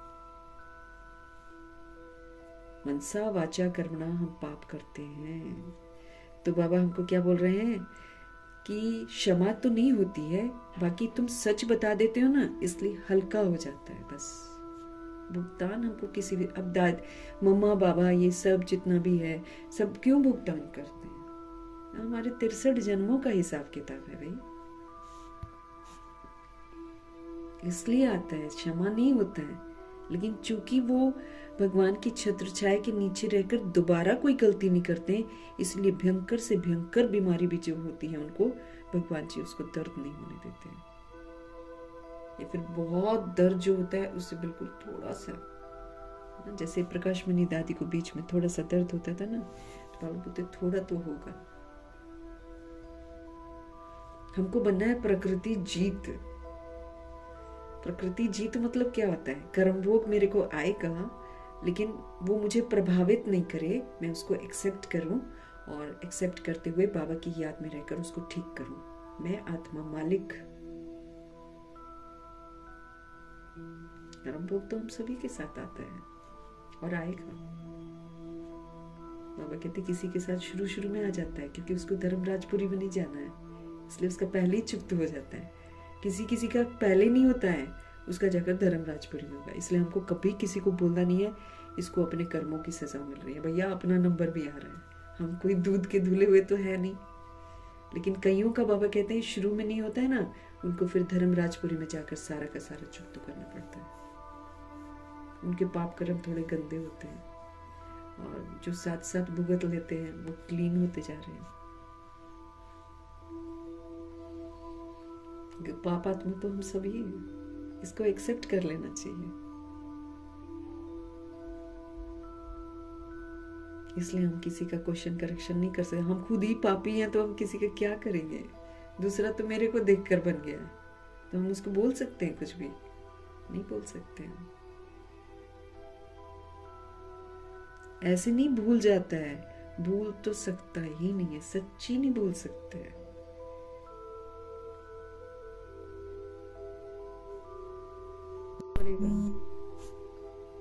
नहीं तो एक एक सोल सामने आकर खड़ी हो जाएगी। सबसे बड़ी बात है हमारे सामने आके खड़ी हो जाएगी।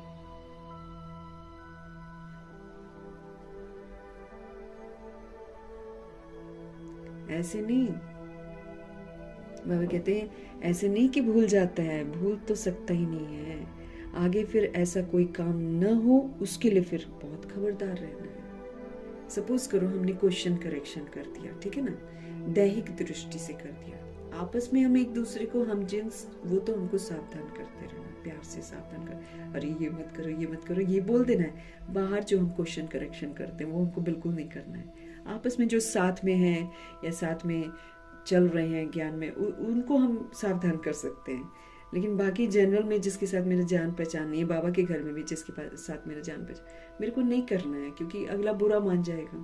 आप बोलेंगे ये, वो बोलेगा अपना ज्ञान अपने पास रख। लेकिन यहाँ पर ज्ञान अपने पास रखने की बात नहीं है। हम जैसे जैसे पढ़ते हैं, जैसे जैसे हम उसकी गहराइयाँ समझते हैं, तो हम एक दूसरे के साथ शेयर कर सकते हैं। लेकिन अगर कोई बुरा मान जाता है, छोड़ दो, अपनी तरफ से बता दो, नहीं तो कल को दिमाग में आएगा अरे मैंने इसको नहीं बताया।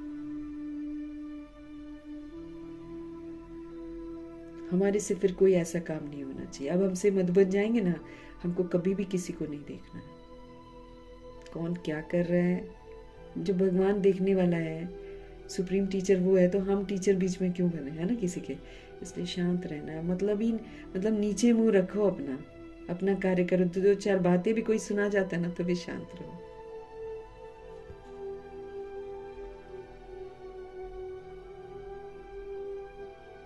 खबरदार रहना, है ना। बाबा क्या बोलते हैं, आगे फिर ऐसा कोई काम ना हो उसके लिए फिर खबरदार करता हूं, क्योंकि हम माफ नहीं होता ना, हमारे कोई सोच बोल कर्म माफ ही नहीं होते हैं, सबसे बड़ी बात है। इसलिए समझ के बाद फिर गलती नहीं करनी। बाकी दिल खाती जरूर है सच्ची, बाबा की कोई श्रीमत ना पालन करो ना, दिल खाता है एकदम, और सिर भी भारी हो जाता है फटाफट। सोच लो बस एक बार किसी के बारे में, किसी की गलती का जिक्र कर लो मन में, तुरंत सिर भारी होता है, तुरंत सजा है। अभी संकल्प गलत करो, अभी सजा है।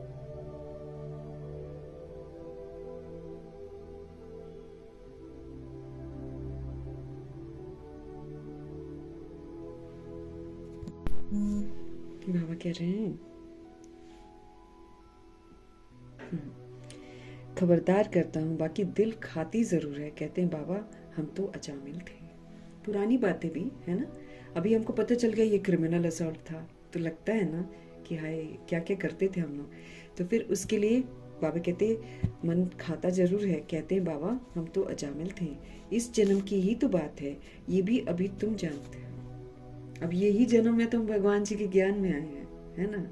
तो भगवान जी के ज्ञान में आने से पहले हम क्या करते थे वो भूल थोड़ी जाता है, हाँ, याद रहता है ना। तो फिर कन्फेस करना होता है भगवान को, फिर कन्फेस करके फिर दोबारा वैसी गलती नहीं करके दैहिक दृष्टि बिल्कुल समाप्त करके ब्रह्मा जी को फॉलो करना है। जैसे ब्रह्मा जी ने पूरा मिटाया है वैसे हमको भी मिटाना है। नहीं मिटाया है, दैहिक दृष्टि है, अभी भी प्रभु की अमानत सबको नहीं समझ रहे हैं, वाइफ और हस्बैंड की दृष्टि है, तो फिर क्राइम कर रहे हैं। क्योंकि ये दृष्टि जब तक रहेगी कुछ न कुछ काम विकार होता रहेगा। काम विकार मतलब जरूरी थोड़ी है कि गलत काम ही करेंगे, सोच से ही तो विकार है फिर, ना। किसी को दैहिक दृष्टि से आपने देख लिया, वो काम विकार ही तो होता है। हमारा तो बहुत काउंट होगा हर एक चीज। आत्मा भाई भाई की दृष्टि है कि नहीं है, बहन भाई की दृष्टि है कि नहीं है, ये देखा जाएगा। हमारे तो मन रूपी टेप का फिल्म ऊपर आएगा, बॉडी का थोड़ी। मन चित्त, मेरा पूरा दिल, मन चित्त दिल की तस्वीर भगवान जी के पास है, हम सभी आत्माओं की। इसलिए झूठ तो यहाँ बोल ही नहीं सकते।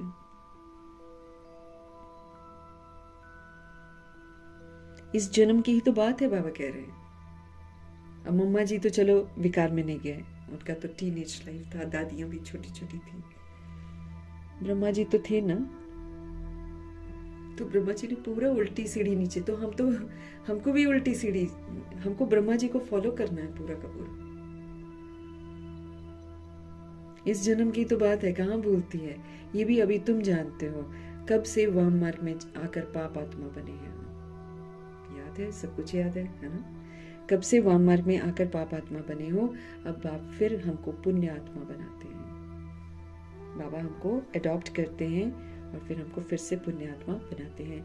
पुण्य आत्माओं की दुनिया ही अलग है, वो तो स्वीट स्वीट सी दुनिया है। तो स्वीट स्वीट सी दुनिया में जाने के लिए हमको स्वीट बनना है, सबूत देना है उसका, जैसे ब्रह्मा जी स्वीट बने।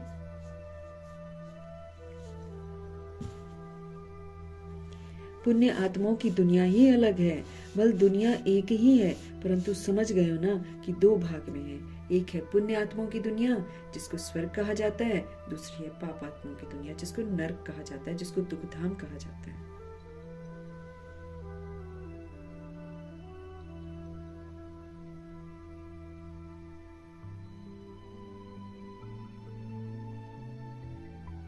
एक है पुण्य आत्माओं की दुनिया जिसको स्वर्ग कहा जाता है, दूसरी है पाप आत्माओं की दुनिया जिसको नरक कहा जाता है, जिसको दुखधाम कहा जाता है। सुख की दुनिया और दुख की दुनिया ऐसे देखा जाता है। दुख की दुनिया में सब चिल्लाते रहते हैं, हमको लिबरेट करो, अपने घर ले जाओ। दुखी जब होती हैं आत्माएं तो ऐसे तो चिल्लाती हैं, जब दुखी परेशान होती हैं भगवान को पुकारती हैं, हमको मुक्त करो यहाँ से, इस दुख की दुनिया से हमको ले जाओ, ऐसे बोलते हैं ना। जानते नहीं है लेकिन गाते जरूर हैं, दूर के मुसाफिर हमको भी साथ ले ले, है ना, हमको ले जाओ यहाँ से, ऐसे करके दुखी परेशान होकर आत्माएं चिल्लाती हैं। ये भी बच्चे समझते हैं कि घर में जाकर, है ना, बैठना नहीं है, फिर पाठ बजाने के लिए आना है। ये खेल है, हम खेल में बंध गए, एक बार पाठ बजाया बार बार बजाते ही रहते हैं। तो घर में खाली जाकर बैठते नहीं हैं। फिर जो अगर हम नारायण जी के साथ आने के लिए क्वालिफाई करते हैं तो फिर तुरंत नारायण जी के साथ नीचे ही आएंगे, है ना। वरना पहले तो कृष्ण जी आ ही जाते हैं, फिर कृष्ण जी बड़े बनते हैं तो फिर लेकिन हम उनके घराने में आ सकते हैं अगर हम अच्छा पुरुषार्थ करते हैं तो। इसकी भी तो कंडीशन है, क्योंकि ये तो बिल्कुल रॉयल सोल्स है। ब्रह्मा जी और सरस्वती जी तो रॉयल हैं एकदम। रॉयल्टी मतलब क्या है? रॉयल्टी मतलब आत्म अभिमानी होकर पाठ बजाना, उसको रॉयल्टी बोलते हैं भगवान। तनिक भी उससे नीचे उतरकर हम थोड़ा सा दैहिक दृष्टि रखते हैं, हम तो गंदे बन जाते हैं, क्योंकि वहीं से फिर त्रुटियां आ जाती हैं हमारे अंदर फिर से। इसलिए वो लोग किसी को नहीं देखते थे कि उस समय तो मोबाइल भी नहीं था अच्छा था, उस समय फोन ही नहीं था। जब तक ब्रह्मा जी सरस्वती जी ऊपर थे पांडव भवन में, तो इस तरह के मोबाइल फोन जो आज एक बहुत बड़ा डिस्ट्रैक्शन है वो तो नहीं था ना।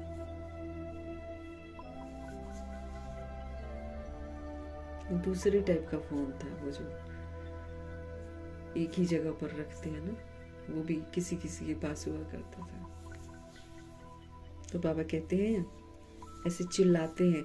ये भी बच्चे समझते हैं कि घर में जाकर तो हमको बैठना नहीं है, हमको तो फिर पाठ बजाने आना है, फिर हमको उसके लिए भी क्वालिफाई करना है, उसके लिए बेदाग बनना है, उसके लिए परफेक्ट बनकर फिर सारे गुणों से संपन्न बनना है, सारे विकार एक बार भी यूज नहीं करना है, फिर मर्यादा पुरुषोत्तम बनना है, संपूर्ण अहिंसक बनना है, ऐसे क्वालिफाई करना है हमको। और उसके लिए फिर सबूत देना है। कैसे सबूत देंगे? वर्ल्ड की सारी सोल्स के लिए जब हम गुणों का सहयोग देंगे तब जाकर हम सर्वगुण से संपन्न बनेंगे। सारी कंडीशंस हैं।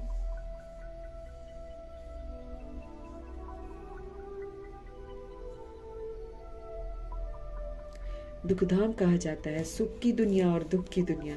दुख की दुनिया में तो सब चिल्लाते रहते हैं, हमको लिबरेट करो, अपने घर ले जाओ। ये भी बच्चे समझते हैं कि घर में जाकर तो बैठना नहीं है, फिर पाठ बजाने तो हमको आना है।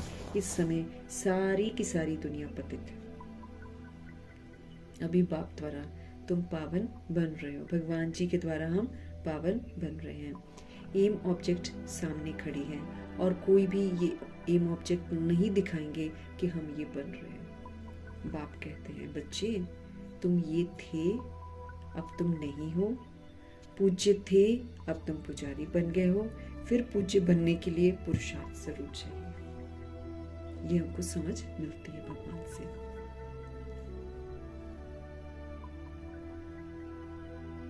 तो हम सब पूज्य थे, अब पुजारी बन गए हो, फिर पूज्य बनने के लिए पुरुषार्थ चाहिए। बाप कितना अच्छा पुरुषार्थ कराते हैं। ये बाबा समझते हैं ना कि हम प्रिंस बनूंगा। नंबर 1 में है ये, फिर भी हर वक्त याद नहीं ठहरती। बाबा समझते हैं कि हम प्रिंस बनूंगा। उनको, ब्रह्मा जी को तो पूरा निश्चय था ना, तो बाबा समझते हैं ना कि हम प्रिंस बनूंगा, नंबर 1 में है ये। फिर भी हर वक्त याद नहीं ठहरती है, ब्रह्मा जी में भी भूल जाते हैं। कितना भी कोई मेहनत करे परंतु अभी वो अवस्था होती नहीं है। लेकिन हमको निरंतर करते करते करते करते एंड में हम बनेंगे। कर्मातीत अवस्था तो तभी होगी ना जब लड़ाई का समय हो जाएगा। खुलेआम पढ़ाई बंद, लड़ाई शुरू, है ना, तब कर्मातीत अवस्था आत्माओं की बनेगी। और बाबा कहते हैं अभी वो अवस्था होगी नहीं। पुरुषार्थ तो सबको करते रहना है, इनको भी करना है। ब्रह्मा जी भी करते थे ना जब साकार मुरलियाँ चलती थी, इसलिए बाबा कह रहे हैं इनको भी करना है। ये तो करके कर्मातीत बन गए। अब बाबा हमको कहते हैं इनको भी करना है। तुम समझाते भी हो, चित्र में देखो बाबा का चित्र कहाँ है, एकदम झाड़ के पिछाड़ी में खड़े हैं, है ना। वृक्ष में बाबा को, प्रजापिता ब्रह्मा को ऊपर भी दिखाते हैं, नीचे तप करते हुए भी दिखाते हैं। तो बाबा कहते हैं एकदम झाड़ के पिछाड़ी में खड़ा है, पतित दुनिया में और नीचे में फिर तपस्या कर रहे हैं। कितना सहज समझाया जाता है सब कुछ। ये सब बातें बाप ने ही हमको समझाई हैं, ये भी नहीं जानते थे। बाप ही नॉलेजफुल हैं और उसको ही सब याद करते हैं। बाप ही नॉलेजफुल हैं और उन्हीं को सब याद करते हैं। हे परमपिता परमात्मा, आकर हमारे दुखों को हरो, ऐसे बोलते हैं। हे परमपिता परमात्मा, आकर हमारे दुखों को हरो। ब्रह्मा विष्णु शंकर तो देवताएं हैं। ब्रह्मा विष्णु शंकर ये तो देवता है, ये दुख नहीं हरेंगे ना। दुख हरता सुख करता तो शिव बाबा है। वो फिर हमको बनाते हैं वैसा, लेकिन टाइटल तो प्रभु जी का ही है ना। ब्रह्मा विष्णु शंकर तो देवताएं हैं। मूल वतन में रहने वाली आत्माओं को देवता थोड़ी कहा जाता है ना। मूल वतन हमारा अपना ओरिजिनल घर, बिंदी बिंदी, वहाँ जो सोल्स रहती हैं उनको देवता नहीं कहा जाता है। ब्रह्मा विष्णु शंकर को का भी राज बाप ने अब हमको समझाया कि कैसे एक ही आत्मा ब्रह्मा बनती है, अपने लिए स्थापना करती है। फिर जब वो स्थापना समझ की करती है तो बेसमझी का विनाश होता जाता है। तो एक तरफ शंकर की अवस्था, दोनों नीचे बैठे हैं ना चित्र में, तो एक तरफ समझ हो रही है, एक तरफ बेसमझी खत्म होती जा रही है। ये दोनों अवस्था ब्रह्मा जी स्थापना करते हुए शंकर की अवस्था बनाते जा रहे हैं। फिर स्थापना भी करनी है, फिर बीच में विष्णु जी खड़े हैं, है ना। तो विष्णु जी के 4 अलंकार हैं, उन 4 अलंकारों को फिर ब्रह्मा जी धारण करते हैं। स्वदर्शन चक्र जो आत्मा का दर्शन कराया है वो बुद्धि में घूमता है, और बुद्धि में घूमता है निरंतर। फिर अनादि आदि विशेषताओं को वो यूज करते हैं। तो स्वदर्शन चक्र घूमना मतलब नॉलेज का बुद्धि में घूमना, शंख ध्वनि करना मतलब अनादि आदि जो विशेषताएं हैं उसको यूज करना, फिर श्रेष्ठ कर्म करना गदा। और अब इन सारी चीजों को कहाँ पर हम कर रहे हैं? रावण के राज्य में। इसीलिए क्या चाहिए हमको? कमल आसन चाहिए। कमल आसन वो स्थिति है जहाँ पर हम विराजमान जब हो जाते हैं तो कलयुग का प्रभाव मेरे ऊपर नहीं पड़ता है, लेकिन सतयुगी व्यवहार इधर से उधर जरूर जाता है। ऐसे चलता है।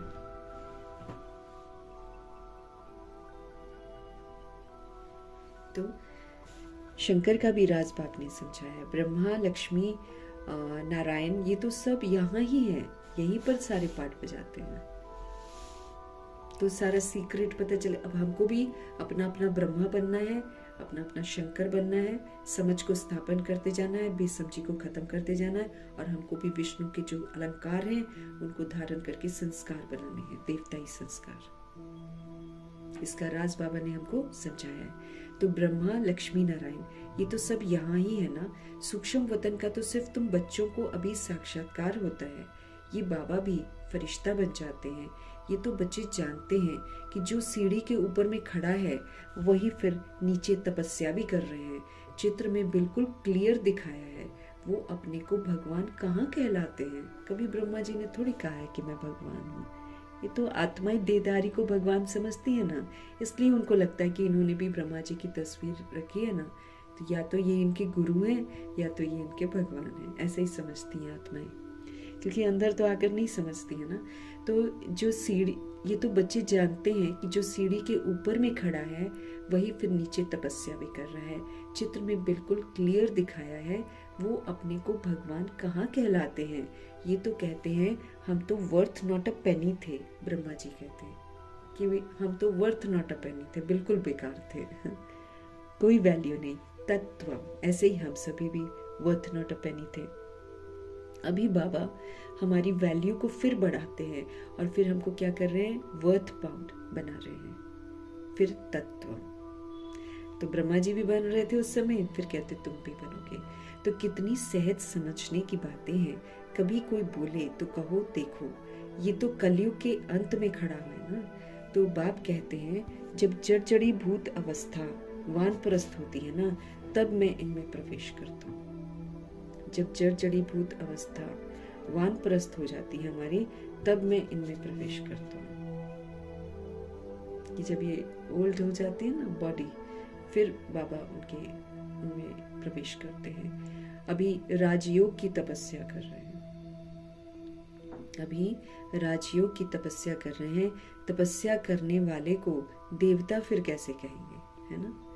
ब्रह्मा जी, प्रजापिता ब्रह्मा जी तो देवता नहीं है। हाँ, जो सूक्ष्म वतन में है वो संपूर्ण ब्रह्मा है, उनको देवता कह सकते हैं। संपूर्ण ब्रह्मा, विष्णु, शंकर वो देवता वाली कैटेगरी में है। लेकिन बाकी जब वो प्रजापिता ब्रह्मा है तब तो वो देवता नहीं है। तो बाबा कह रहे हैं, बाप कहते हैं जब जड़ी भूत अवस्था वानप्रस्थ होती है ना, तब मैं इनमें प्रवेश करता हूँ। अभी राजयोग की तपस्या कर रहे हैं। अभी राजयोग की तपस्या कर रहे हैं। तपस्या करने वाले को देवता कैसे कहेंगे? जो तप करता है उसको देवता थोड़ी कहते हैं। राजयोग सीख कर ये बनेंगे। हम राजयोग सीख कर ये बनेंगे। तुम बच्चों को भी ऐसा ताज वाला बनाते हैं ना, ये सो देवता बनते हैं। ऐसे तो 10-20 बच्चों के चित्र भी रख सकते हैं दिखलाने के लिए कि ये बनते हैं। आगे सबके ऐसे फोटो निकले हुए हैं।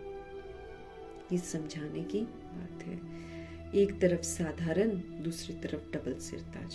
एक तरफ ऑर्डिनरी और एक तरफ डबल सिर ताज। सिर का ताज भी और पवित्रता का ताज भी, डबल सिर ताज। तुम समझते हो हम ये बन रहे हैं। बनेंगे वो जिनकी लाइन जो है ना क्लियर होगी, बुद्धि की लाइन जिनकी क्लियर होगी वो बनेंगे। और बहुत मीठा भी बनना है।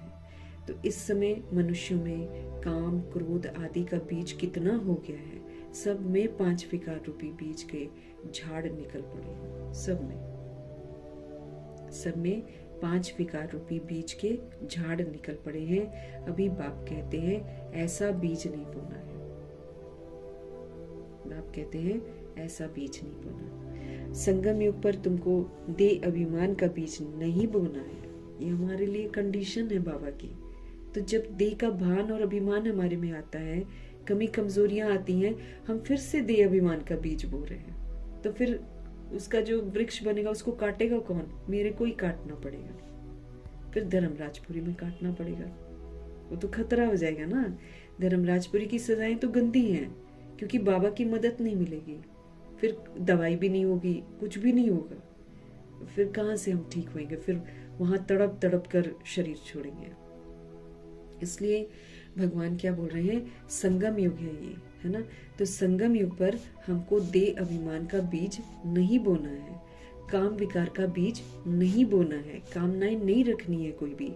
आधा कल्प, क्योंकि कामना रखने से हम पुरुषार्थ नहीं कर सकते, क्योंकि हम कामनाओं के पीछे भागेंगे सारा समय। इसीलिए बाबा बोलते हैं इच्छाएं कभी अच्छा बनने ही नहीं देंगी तुमको।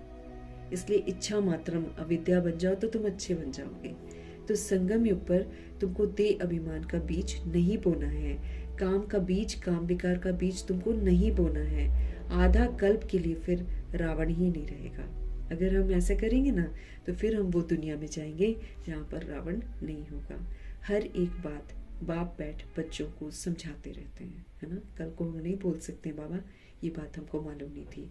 एक एक चीज बाबा, अगर हम मुरली को गहराई में समझने की कोशिश करेंगे तो बाबा हर बात हमको बता देते हैं।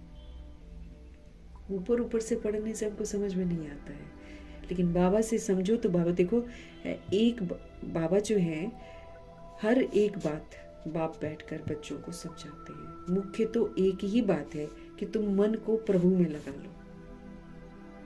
ये भटकू मन, ये चंचल मन, इसको एक प्रभु में लगा लो। मन मना भव। बाप कहते हैं मुझे याद करो। सबसे पिछाड़ी में ये है, फिर सबसे पहले भी यही है। योग बल से कितना पावन बनते हैं, योग की ताकत से पावन बनते हैं। पवित्रता के सागर के साथ ही मेरा कनेक्शन होना चाहिए, क्योंकि बाकी तो सब कमजोर हैं, पतित हैं। उनके साथ जब हम उनके बारे में याद करते हैं या उनके साथ कनेक्ट होते हैं तो देखो हम तुरंत उदास हो जाते हैं। जिसकी जैसी अवस्था होती है ना, उसके साथ मिलते हैं, उसकी दुख की बातें सुनते हैं तो फिर हम उसी के जैसे दुखी हो जाते हैं। अब हमको ऐसा नहीं करना है, हमको बाबा के साथ रहना है और जो दुखी आत्मा है उसको भी सुख का सहयोग देना है, उसको उमंग उत्साह की बातें बतानी है, उसके साथ अच्छी अब बाबा की तो कितनी सारी उमंग उत्साह की क्लासेस हैं, दादियों की क्लासेस हैं, वो हम लगाकर कुछ बाबा की बातें, कुछ दादियों की बातें करके उस सोल को उमंग उत्साह में लाना है। लेकिन अगर हम उसको देखेंगे दैहिक दृष्टि से तो उसकी कमजोरी मेरे अंदर भी आएगी, फिर मेरी खुशियां भी गायब, तो फिर तो डिससर्विस हो जाती है, क्योंकि उसको तो मुझे उठाना है। लेकिन उसके साथ हम दुखी हो जाएंगे तो फिर उठा नहीं पाएंगे। इसीलिए हमारा कनेक्शन बाबा के साथ होना चाहिए हमेशा। मन प्रभु में लगा रहे। योग बल से ही फिर हम प्योर बनेंगे। और एक ही है पवित्रता का सागर, परमपिता परमात्मा, जिनके साथ हमको योग लगाना है। शुरू में तो बच्चों को बहुत साक्षात्कार होते थे। भक्ति मार्ग में सब नौधा भक्ति करते हैं, तब साक्षात्कार होता है। यहाँ तो ये बैठे बैठे ध्यान में चले जाते थे, इसको जादू समझते थे लोग। ये तो फर्स्ट क्लास जादू है, बाबा कहते हैं। भगवान के साथ कनेक्ट हो जाना ये तो फर्स्ट क्लास जादू है। मीरा ने तो बहुत तपस्या की, साधु संत आदि का संग किया। यहाँ तो साधु आदि कोई नहीं है, ये तो बाप है ना, शिव बाबा है, सबका बाप शिव बाबा है। कहते हैं गुरु जी से मिले, यहाँ तो गुरु है नहीं, शिव बाबा तो है निराकार। फिर किससे मिलना चाहते हो? उन गुरुओं के पास तो जाकर भेंटा रखते हैं, ये चढ़ा दो वो चढ़ा दो। ये तो बाप बेहद का मालिक है, ये तो खुद ही खजानों से भरपूर है। यहाँ क्या हम भगवान को दे सकते हैं? भगवान तो हमको ये बोलते हैं तुम अपनी बुराइयां मुझे दे दो और मेरे से सारी अच्छाइयां ले लो। यहाँ भेंटा आदि चढ़ाने की बात ही नहीं है। ये पैसे क्या करेंगे शिव बाबा? उनको पैसे की जरूरत नहीं। ब्रह्मा भी समझते हैं हम तो विश्व का मालिक बनते तो हमने क्या करने ये पैसे। बच्चे जो कुछ पैसा आदि देते हैं उन्हों के लिए ही मकान आदि बना देते हैं। अब हम लोग जाकर रहते हैं ना, 4-5 दिन हम लोग बाबा के घर में रहते हैं तो हमारे लिए तो बनता है। अगर हम वहाँ पर इतने समय से कुर्सियाँ, चद्दरें, जो भी फर्नीचर जो भी यूज होता है ना, आखिर तो पुराना भी होता है और फिर और बच्चे भी बढ़ते जाते हैं तो थोड़ा चेंज तो होता है। तो हम किसके लिए दे रहे हैं? अपने लिए दे रहे हैं। भगवान को कुर्सी क्या करनी है? न ब्रह्मा जी को कुर्सियां चाहिए तो ना उनको चाहिए, न चद्दरें चाहिए, किसी को कुछ चाहिए क्या? हम अपने लिए ही देते हैं। और अगर हम अभी नहीं जाकर भी कहीं पर सहयोग देते हैं तो हम किसके लिए? अपने आत्मा भाइयों के लिए दे रहे हैं। हमारा बाप कमाता नहीं है शिव बाबा, तो हम बच्चे ही तो बाप के मददगार बनेंगे ना। तो बाबा के बच्चों के लिए तो करते हैं, हम लोग सहयोग देते हैं, अपना परिवार है। इसलिए ये भी कभी नहीं सोचना चाहिए कि हम जाएंगे तब हम देंगे, हम थोड़ी जा रहे हैं हम जो देंगे। ये एटीट्यूड हमारा बिल्कुल नहीं होना चाहिए।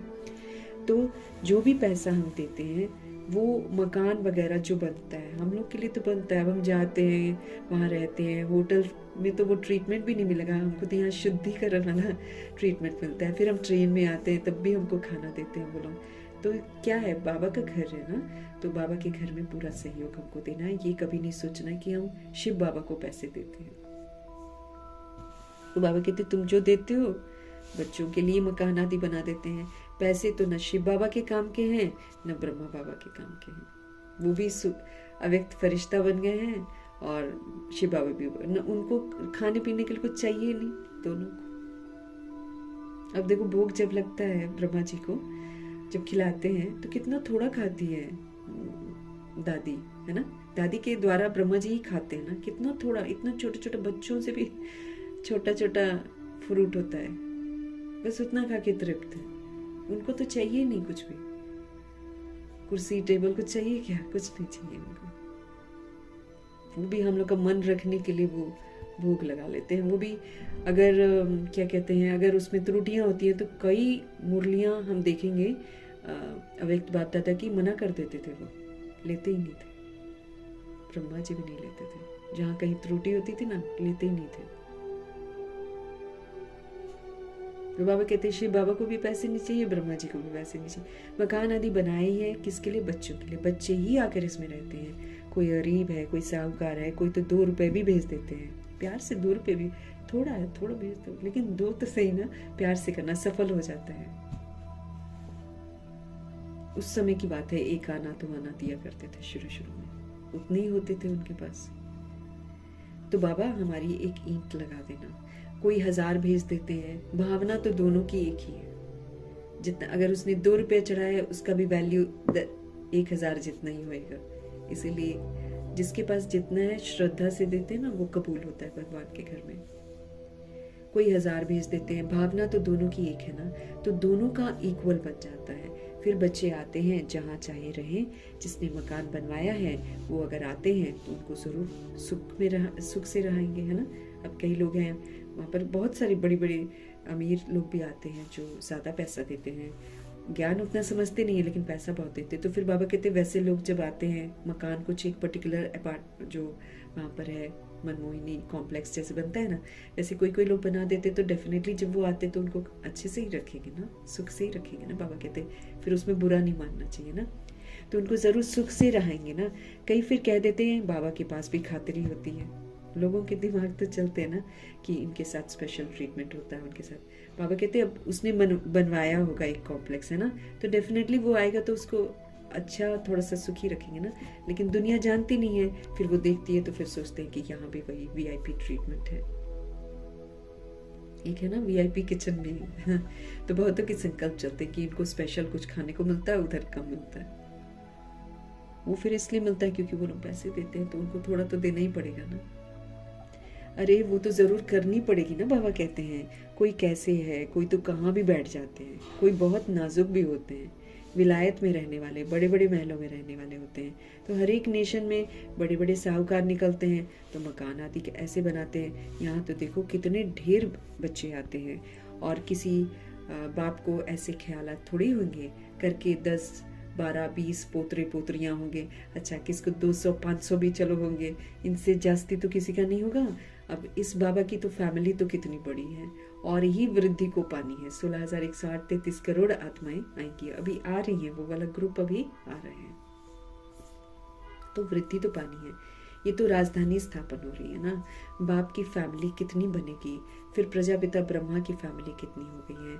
कल्प कल्प जब आते हैं तभी वंडरफुल बातें जो है ना तुम्हारे कानों में पड़ती हैं। बाप के लिए ही कहते हो ना, हे प्रभु तुम्हारी कदमत सबसे न्यारी शुरू होती है। बाप के लिए ही कहते हैं ना, हे प्रभु तुम्हारी कदमत सबसे न्यारी शुरू होती है। भक्ति और ज्ञान में फर्क देखो कितना पड़ जाता है, भक्ति और ज्ञान में फर्क देखो कितना पड़ जाता है। बाप तुमको समझाते हैं स्वर्ग में जाना है ना, तो दैवी गुण भी धारण करने चाहिए, उसके बिना तो वहां जा ही नहीं सकते। सारे के सारे दैवी गुण होने चाहिए। मम्मा बाबा के साथ आना बहुत ऊंची मंजिल है ना, तो दैवी गुण भी धारण करने चाहिए। अभी तो कांटे हैं ना, गाते रहते हैं मैं निर्गुण हारे में कोई गुण नहीं, बाकी 5 विकारों के अवगुण है, रावण राज्य है ना। अभी तुमको कितनी अच्छी नॉलेज मिलती है, वो नॉलेज इतनी खुशी नहीं देती है दुनिया वाली जितनी ये देती है। तुम जानते हो हम आत्माएं ऊपर मूल वतन में रहने वाली हैं, सूक्ष्म वतन में ब्रह्मा विष्णु शंकर हैं, वो भी सिर्फ साक्षात्कार होता है। ब्रह्मा भी यहाँ, लक्ष्मी नारायण जी भी यहाँ के ही हैं, ये सिर्फ साक्षात्कार होता है। व्यक्त ब्रह्मा सो फिर सूक्ष्म वतनवासी ब्रह्मा, फरिश्ता कैसे बन जाते हैं। व्यक्त ब्रह्मा सो फिर सूक्ष्म वतनवासी ब्रह्मा, फरिश्ता कैसे बन जाते हैं, वो निशानी है ना, बाकी है कुछ नहीं। अभी तुम बच्चे सब बातें समझते जाते हो, धारणा तुम करते जाते हो, नई बात नहीं है। तुम अनेक बार देवता बने हो, तुम अनेक बार देवता बने हो। DT राज्य था ना, ये चक्र फिरता ही रहता है, वो अविनाशी ड्रामा होता है, ये है अनादि अविनाशी ड्रामा, वो विनाशी ड्रामा होता है। और ये है अनादि अविनाशी ड्रामा। ये तुम्हारे सिवा और कोई की बुद्धि में नहीं है। ये सब बाप बैठकर हमको समझाते हैं, ऐसे नहीं कि परंपरा से चला आया है। बाप कहते हैं ये ज्ञान अभी तुमको सुनाते हैं, फिर ये प्रायः लोप हो जाता है, तुम राजाई मर्तबा प्राप्त कर लेते हो, फिर सतयुग में ये नॉलेज होती ही नहीं है। तुम राजाई का मर्तबा प्राप्त कर लेते हो, फिर सतयुग में ये वाली नॉलेज नहीं होती है। अच्छा, मीठे मीठे सिकिलदे बच्चों प्रति माता पिता बाप दादा का याद प्यार और गुड मॉर्निंग। रूहानी बाप की रूहानी बच्चों को नमस्ते। हम रूहानी बच्चों की भी रूहानी बाप को दिल से, जान से, सिख से, प्रेम से, अदब से, पूरे रिस्पेक्ट से, पूरे रिगार्ड से, मोहब्बत से प्यार भरी नमस्ते और तहे तहे दिल से मीठे मीठे परमपिता परमात्मा जी का धन्यवाद। धारणा के लिए मुख्य सार है, सदा हमको स्मृति रहे कि हम अभी ब्राह्मण हैं, इसलिए विकारों से हमको बहुत बहुत दूर रहना है। हमको सदा स्मृति रहे कि हम अभी ब्राह्मण हैं, इसलिए हमको विकारों से बहुत बहुत दूर रहना है। कभी भी हमको क्रिमिनल असॉल्ट में नहीं आना है। बाप से बहुत बहुत ऑनेस्ट, बाप से बहुत बहुत वफादार रहना है। तो सदा स्मृति रहे कि हम अभी ब्राह्मण हैं, इसलिए विकारों से बहुत बहुत दूर रहना है। कभी भी क्रिमिनल असॉल्ट हमसे नहीं होना चाहिए। बाप से हमको बहुत बहुत ऑनेस्ट, बहुत बहुत वफादार रहना है। डबल सिरताज देवता बनने के लिए बहुत मीठा बनना है हमको। अगर हमको डबल सिरताज बनना है, रतन जड़ित ताज भी चाहिए और पीछे वो लाइट का ताज भी चाहिए। तो डबल सिरताज देवता बनने के लिए बहुत मीठा बनना है। लाइन हमको बिल्कुल क्लियर रखनी है। राजयोग की हमको तपस्या करनी है।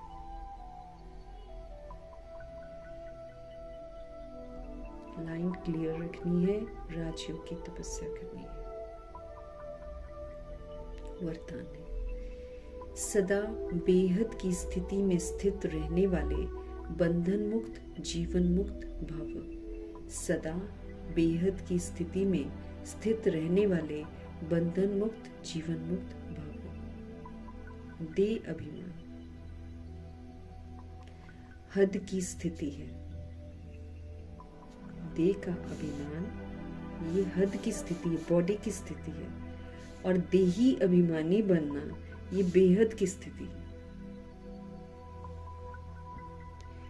देह में आने से अनेक कर्म के बंधनों में हद में आना पड़ता है।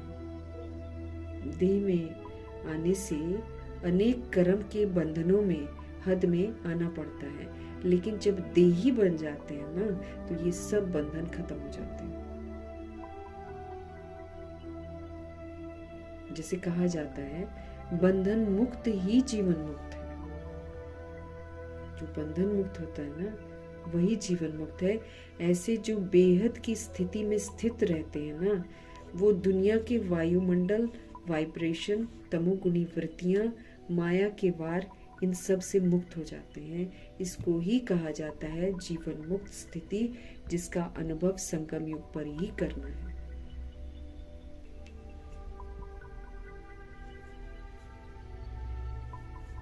सदा बेहद की स्थिति में स्थित रहने वाले बंधन मुक्त जीवन मुक्त भाव। दे अभिमान जो है ना, दे अभिमान हद की स्थिति है, और देही अभिमानी बनना ये बेहद की स्थिति है।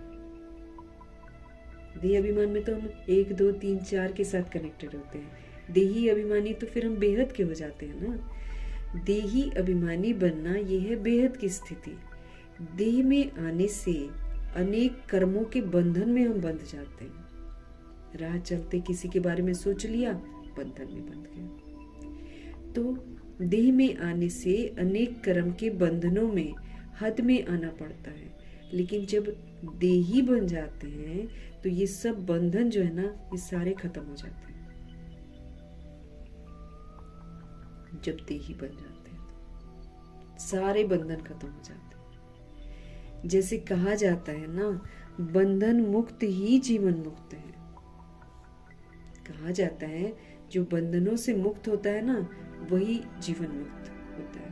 ऐसे जो बेहद की स्थिति में स्थित रहते हैं ना, वो दुनिया के वायुमंडल से, वाइब्रेशन से, तमोगुणी वृत्तियों से, माया के वार से, इन सब से मुक्त हो जाते हैं।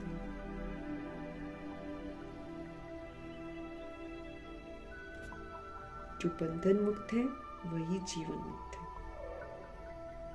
वो फिर किसी के बंधन में नहीं बंधा है, जीवन में रहते वो सुखी रहेगा।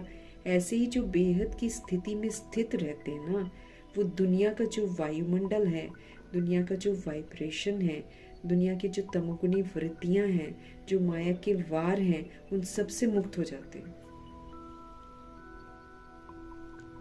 जो बेहद की स्थिति में रहते हैं, भगवान जी के साथ जो रहते हैं, वो फिर सबके लिए दुआएं देंगे, सबके लिए। जैसे बाबा हमको ट्रिक बताते हैं ना, सबके लिए दुआएं दो, सबको शुभ भावना शुभकामना दो। तो ये मेरी क्या हो जाएगी, बेहद की स्थिति हो जाएगी। जब मेरी ये बेहद की स्थिति होगी ना, फिर जो दुनिया का वायुमंडल होगा, फिर जो दुनिया के वाइब्रेशन होंगे, जो दुनिया की तमोगुण वृत्तियां होंगी, जो माया के वार होंगे, इन सब से हम मुक्त हो जाएंगे।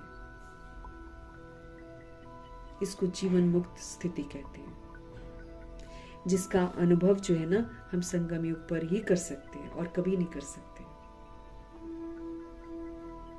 इसका अनुभव हमको यहाँ पर ही करना है। स्लोगन है, निश्चय बुद्धि की निशानी, निश्चित विजयी और निश्चिंत, उनके पास व्यर्थ आ नहीं सकता। निश्चय बुद्धि की निशानी, निश्चित विजयी और निश्चिंत, उनके पास व्यर्थ आ नहीं सकता है।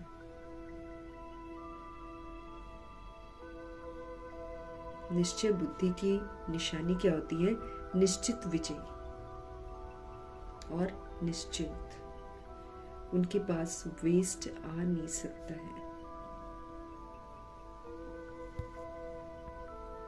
अव्यक्त इशारे, संपन्न व कर्मातीत बनने की धुन लगाओ। कर्मों की गुह्य गति को जानकर, अर्थात त्रिकालदर्शी बनकर हर कर्म करो, तब जाकर हम कर्मातीत बन पाएंगे। ये जो बाबा आपको बोलते हैं ना, पोता मेल रखो, कर्म करो, फिर उसके बाद आप पोता मेल लिखो आपने क्या किया। अब भगवान जी बोलते हैं कि तुम त्रिकालदर्शी बनकर सोचो, त्रिकालदर्शी बनकर बोलो और त्रिकालदर्शी बनकर कर्म करो, तब जाकर हमसे गलती नहीं होगी, तब जाकर हम कर्मातीत बनेंगे। त्रिकालदर्शी मतलब तीनों कालों का अच्छे से सोचो कि भाई जो मैं सोच रहा हूँ, जो मैं बोल रहा हूँ, जो मैं कर्म कर रहा हूँ, उसका वृक्ष बनेगा और मुझे ही काटना पड़ेगा। इसलिए सोचने से पहले बाबा कहते सोचो, और फिर हमको एक कसौटी देते हैं ब्रह्मा जी। कहते हैं सोचने से पहले सोचो कि क्या ब्रह्मा जी ऐसे सोचते थे, तब सोचो, नहीं तो वहीं पर उसको कट कर दो। क्योंकि अब मेरे को कर्म बंधन नहीं बनाना है, मुझे कर्मातीत बनना है। मेरा किसी के साथ कोई कार्मिक बॉन्डेज ना बने, और जब बाबा इशारा दे कि उड़ो तो हम उड़ जाएं। इसलिए बाबा बोलते हैं आप कर्मों की गुह्य गति को समझो। अब देखो, बाबा को कन्फेस करने के बाद भी मेरा पाप खत्म नहीं होगा, सजा तो मिलेगी।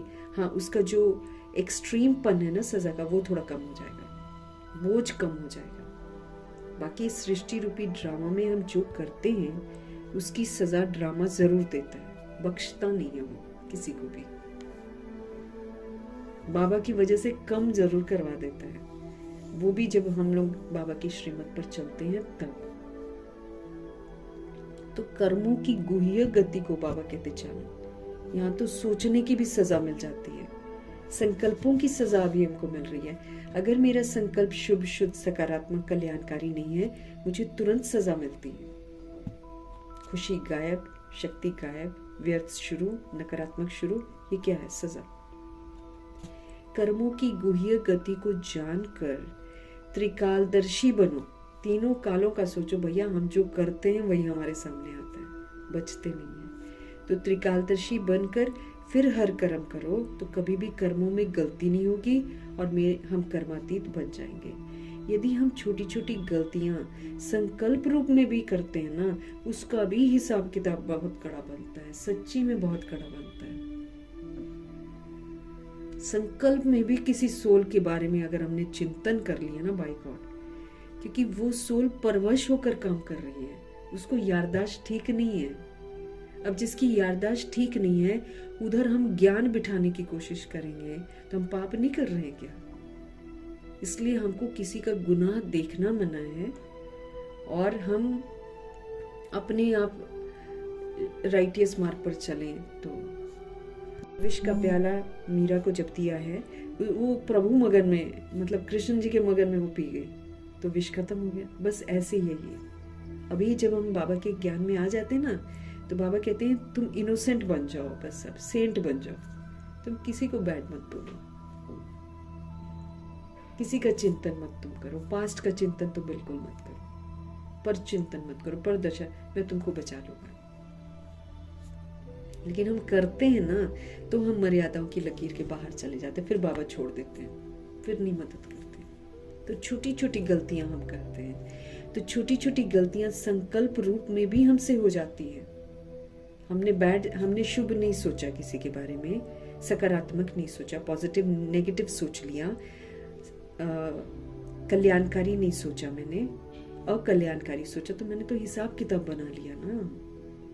हम तो राह चलते कितनों के बारे में पहले बोल देते थे, इसको तमीज नहीं है, ये है वो है, लड़ भी जाते थे कई एक बार, तो हिसाब बनाए हम तो। अब बाबा कहते छोटी छोटी गलतियां अगर तुम थॉट में भी करते हो ना, तो उसका भी हिसाब किताब बहुत कड़ा बनता है। इसलिए छोटी गलती भी बड़ी समझनी है, क्योंकि अभी संपूर्ण स्थिति के हम समीप आ रहे हैं। हमारी स्थिति को संपूर्ण बनना है। अगर हम भी गलतियां करते रहेंगे तो दाग लगते जाएंगे ना। हमको बनना है 16 कला संपूर्ण। 16 कला संपूर्ण का मतलब ही है बेदाग, एक भी दाग नहीं। दाग हमको कौन लगे हैं? बॉडी समझने का दाग लगा हुआ है। मैं शरीर हूँ, मेरा नाम ये है, रूप ऐसा है, ये मेरा वो मेरा, ये कितने दाग लगे हुए हैं हमें, क्योंकि इसके चक्कर में हम पाप करते हैं, कितनों को ठेस पहुंचाते हैं। संपन्न कर्मातीत बनने की धुन लगाओ, प्रभु जी कहते हैं। कर्मों की गुह्य गति को समझो, सोच तक माफ नहीं होती है हमारी। अगर दैहिक सोच है ना, पाप बने जा रहे हैं, बने जा रहे हैं, बने जा रहे हैं। तो कर्मों की गुह्य गति को जानकर, त्रिकालदर्शी बनकर, मीठे मीठे परमपिता परमात्मा कहते हैं हर कर्म करो, तब ही कर्मातीत बन सकेंगे हम। यदि हम छोटी छोटी गलतियां संकल्प रूप में भी हमसे हो जाती है, तो बाबा कहते हैं उसका भी हिसाब जो है इतना कड़ा बन जाता है, तो कहाँ बचेंगे हम। इसलिए प्रभु जी कहते हैं छोटी गलती भी बड़ी समझनी है, क्योंकि संपूर्ण स्थिति के हम समीप जा रहे हैं। अभी तो रिजल्ट निकलने वाला है हम लोगों का, और कितनी सारी त्रुटियां जो है उसको खत्म करके बेदाग बनना है हमको। इसलिए कर्मों की गुह्य गति को समझना है। यहाँ कोई भी कर्म करके हम बचते नहीं हैं। अच्छा करेंगे अच्छा फल मिलेगा, बुरा करेंगे बुरा फल मिलेगा। मीठे परमात्मा जी का धन्यवाद करेंगे। ब्रह्मा माँ का धन्यवाद, जगदम्बा माँ का धन्यवाद, कुलसार दादी जी का धन्यवाद, अष्टरत्नों का धन्यवाद, नवग्रहों का धन्यवाद, एडवांस पार्टी की सोल्स का धन्यवाद, बची हुई जितनी भी आत्माएं हैं सबका धन्यवाद,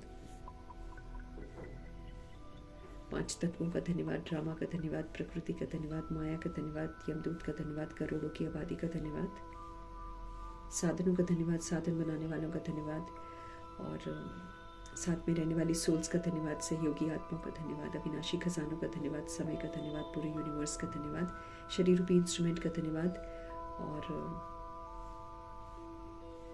सृष्टि की मेहमान नवाजी का तहे दिल से धन्यवाद करेंगे।